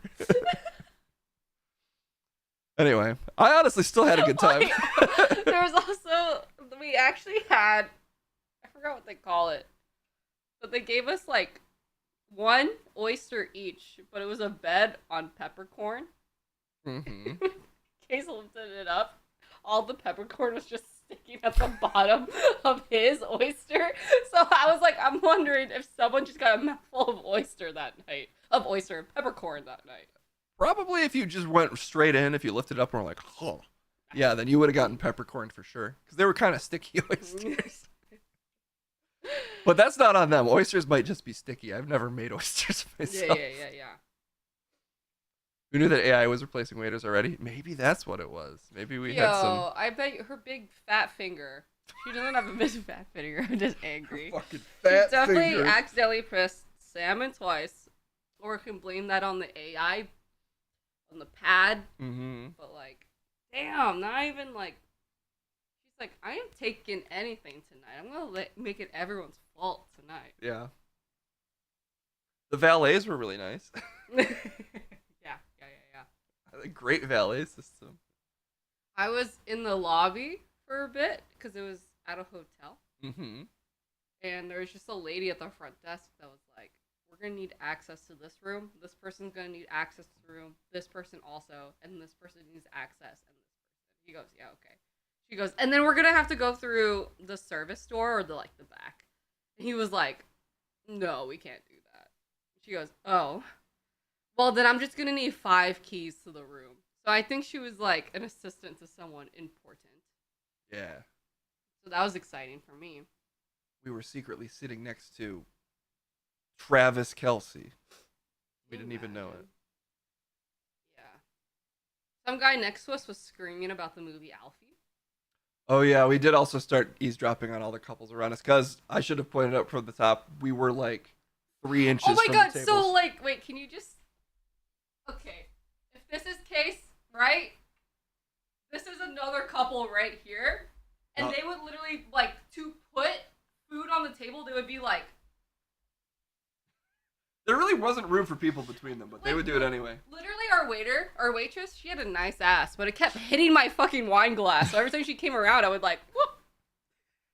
So anyway, I can honestly... Kendall was further away from me than the couple to my right.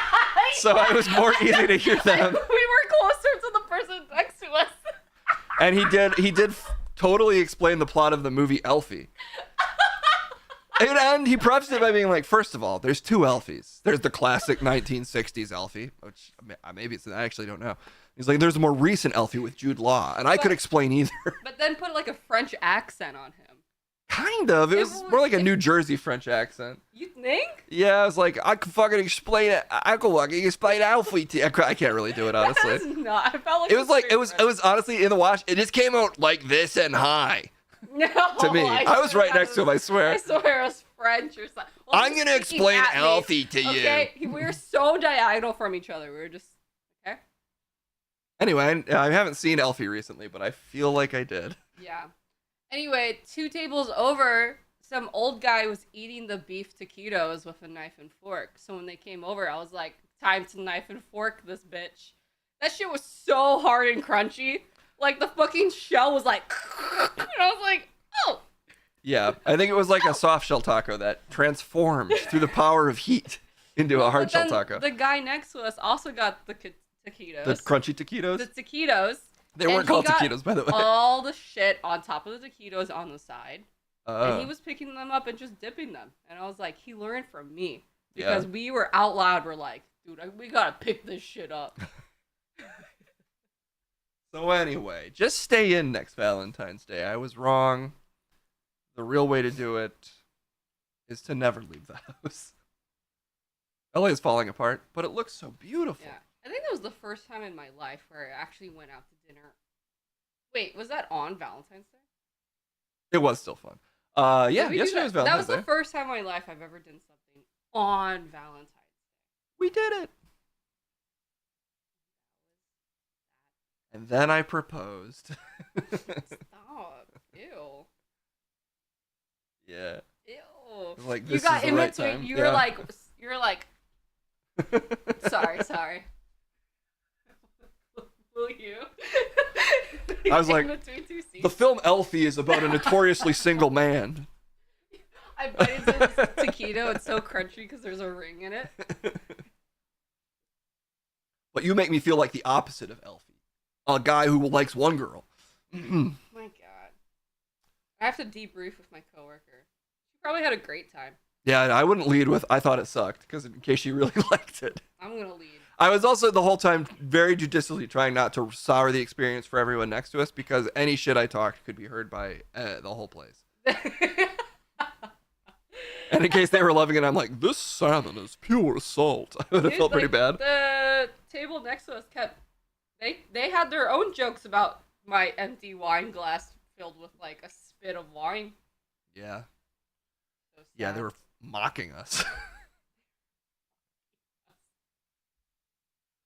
We did it! I was hoping to see a proposal, though. That would have been great. Yeah. I would've We enjoyed missed that. out. I think if anybody did it, they would have done it outside. Also, it's a rooftop bar, but they sat us inside. Fuck. Yeah, I thought we were going to be on the rooftop, but... The inside I was realized nice. the inside part are, like, tables of 4 just spread apart. So that's how they could get couples on couple on couple on couple. Yeah.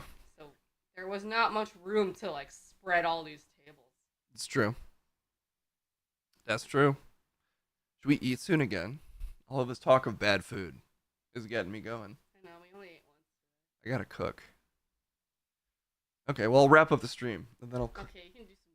Sorry, you're DJing. Look at her disappear into the Oh, city. then they gave us a rose! Oh, they did give us a And then rose. the rose had hella thorns on it.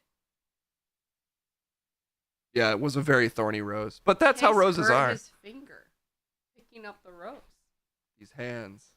These beautiful hands. Where's the rose? Do we still It's have the rose? inside here. You want me to take it out? Yeah, show us the rose. I also got Kendall roses, so I'm just saying. And my roses were clipped. Meaning I butchered the rose's integrity. Ooh, I better grab it carefully. So thorny. Oh wait, no, it's green screened out. You can't see it. Actually, you can mostly see the thorns. It's highly thorny. There's like... Watch out. You come at the bottom here. That's all thorns. This translucent rose. I take it back. It's an incredibly translucent, super expensive rose. Thorns are pretty big. All right. I'm going to go get DJ music. And then we're going to get out of here for the day. After we briefly talk about maggots on planes. Now that I've complained enough about food, let's complain about planes. The other classic thing to complain about. 1 second.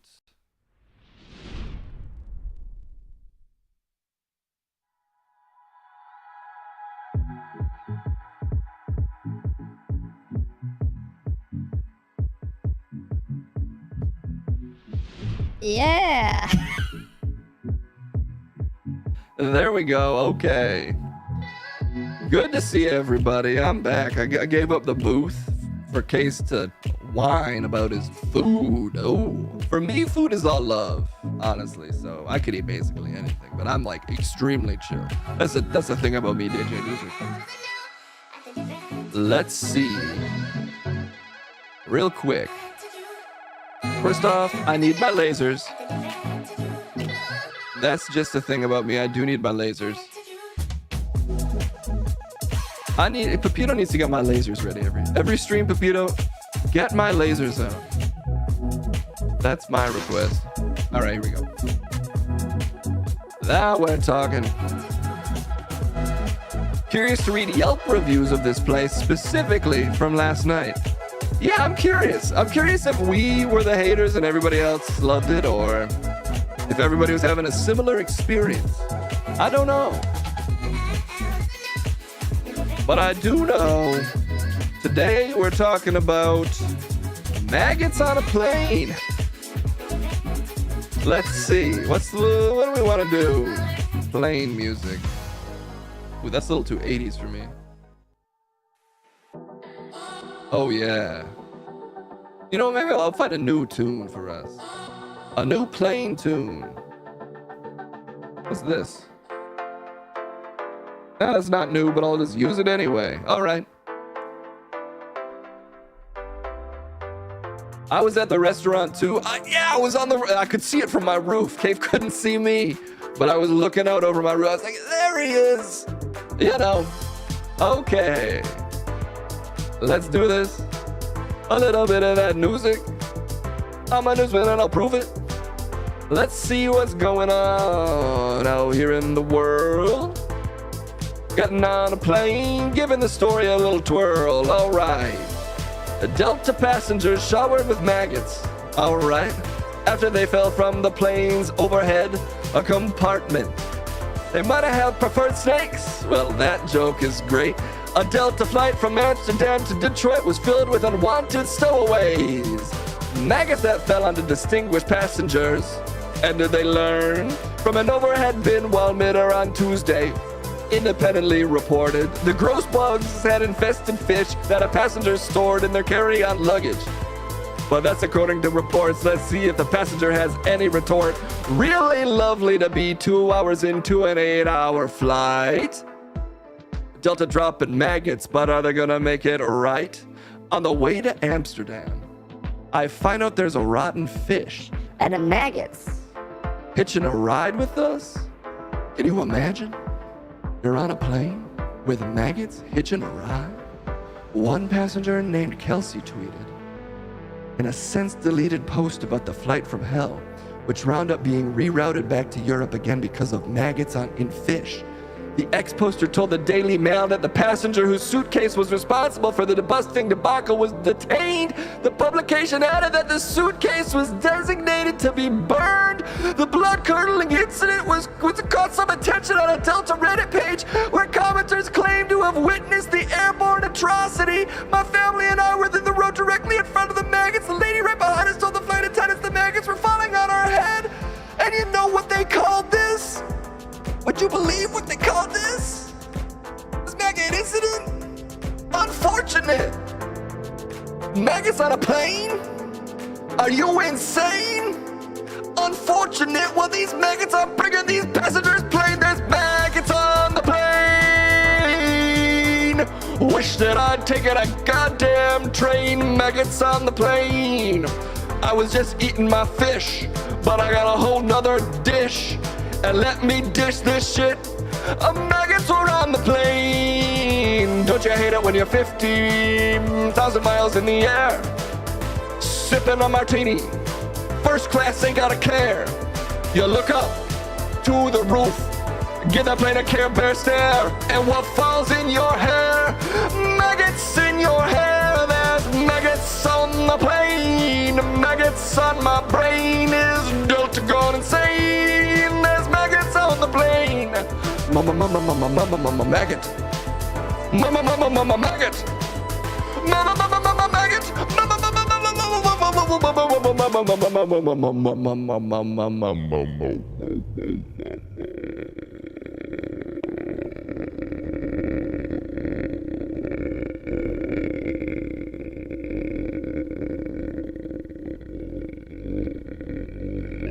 maggots on the plane. All right. I don't know if there's any bug that wants to rap about this. Maybe I can get a flight. I can get a flight guy to rap for me. Little flight guy. Plane trap beat. Airplane drill rap. What the hell is this? What makes this an airplane beat? I'm honestly curious.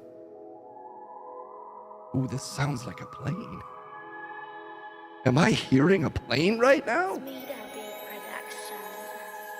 Have Bob Pepper rap about this? All right, you know what? We'll just bail on this story. We're gonna get a baseball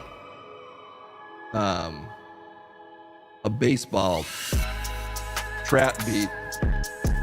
That's not, I'm gonna be real, that's not a plane beat in my opinion. I want a baseball. Does that take me out to the ball game? How about that? Take me out to the ball game. Beat. Oh, there's no such thing. That's so disappointing. There's no take me out to the ball game rap beat. There's gotta be. Oh, there we go. I found it. Okay. Now we're talking. Let's get Bob Pepper out here to rap about this. I think he's still around. There he got his hair dyed slightly blue in honor of this beat.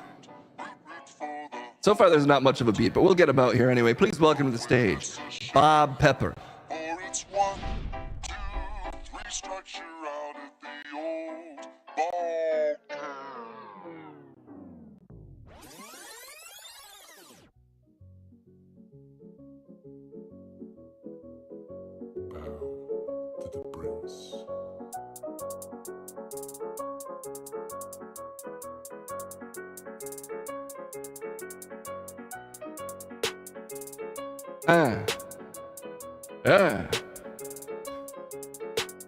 Waiting for the beat to drop.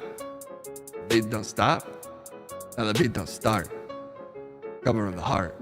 Take me out to that fucking ball game. Young man, the game done changed.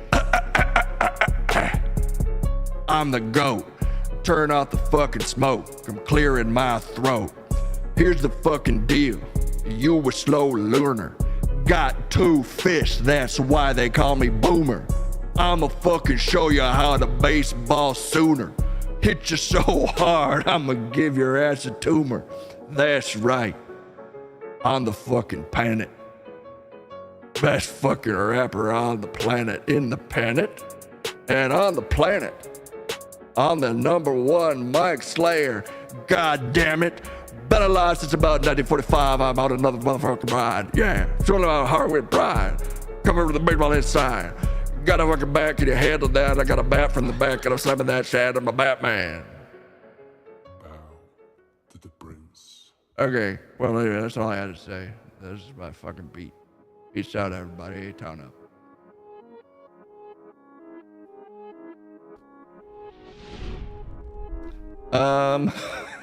It was a short rap. I can't really tell what the deal with that beat was. Take Me Out to the Ball Game remix. I'm gonna bring him back out. I'm gonna make him go again. I'm gonna see if he can handle this beat.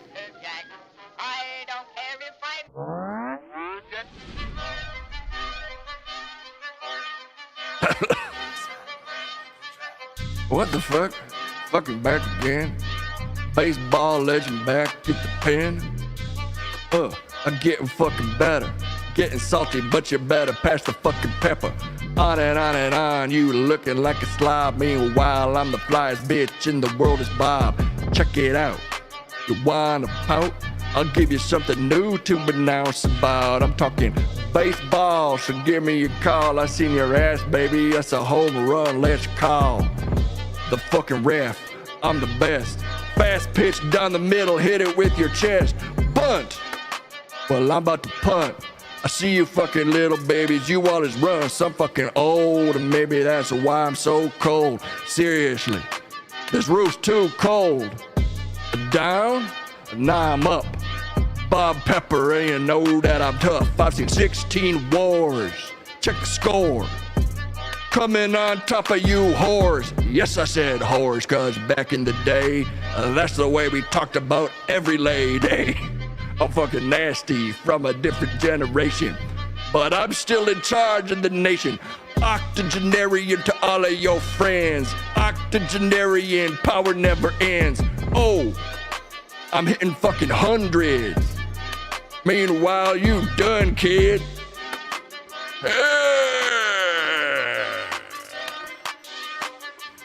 I'm the shit, so call me a diaper. Call your wife over, maybe I'll wipe her. Got on Tinder, yeah, I swiped her. She said that I was much nicer. I'm fucking old, so I'm on the lawn. I gotta mow that shit till you're gone. Mowing you kids, that's how I live. But I'm still selling bricks, literal bricks. I sell bricks now. I work at a Home Depot. See ya.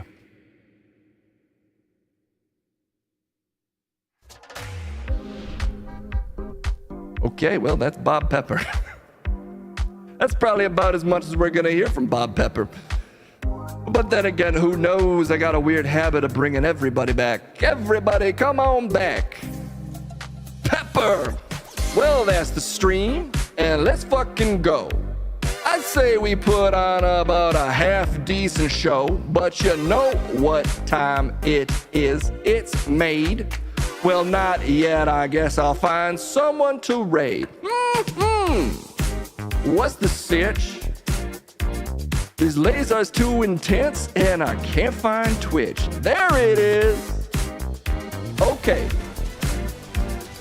Finally, about to find someone to raid. Let's go, be the best, and you know we never stop. So I'm about to raid my boy, Ricky Peacock. You know how we go. My boy Ricky coming straight out of Chicago. Let's see. All right, I gotta find the channel and raid Ricky Peacock. Back to Twitch. Oh my God, this is not working right. Yeah. Do. There it is. Okay, now we're working.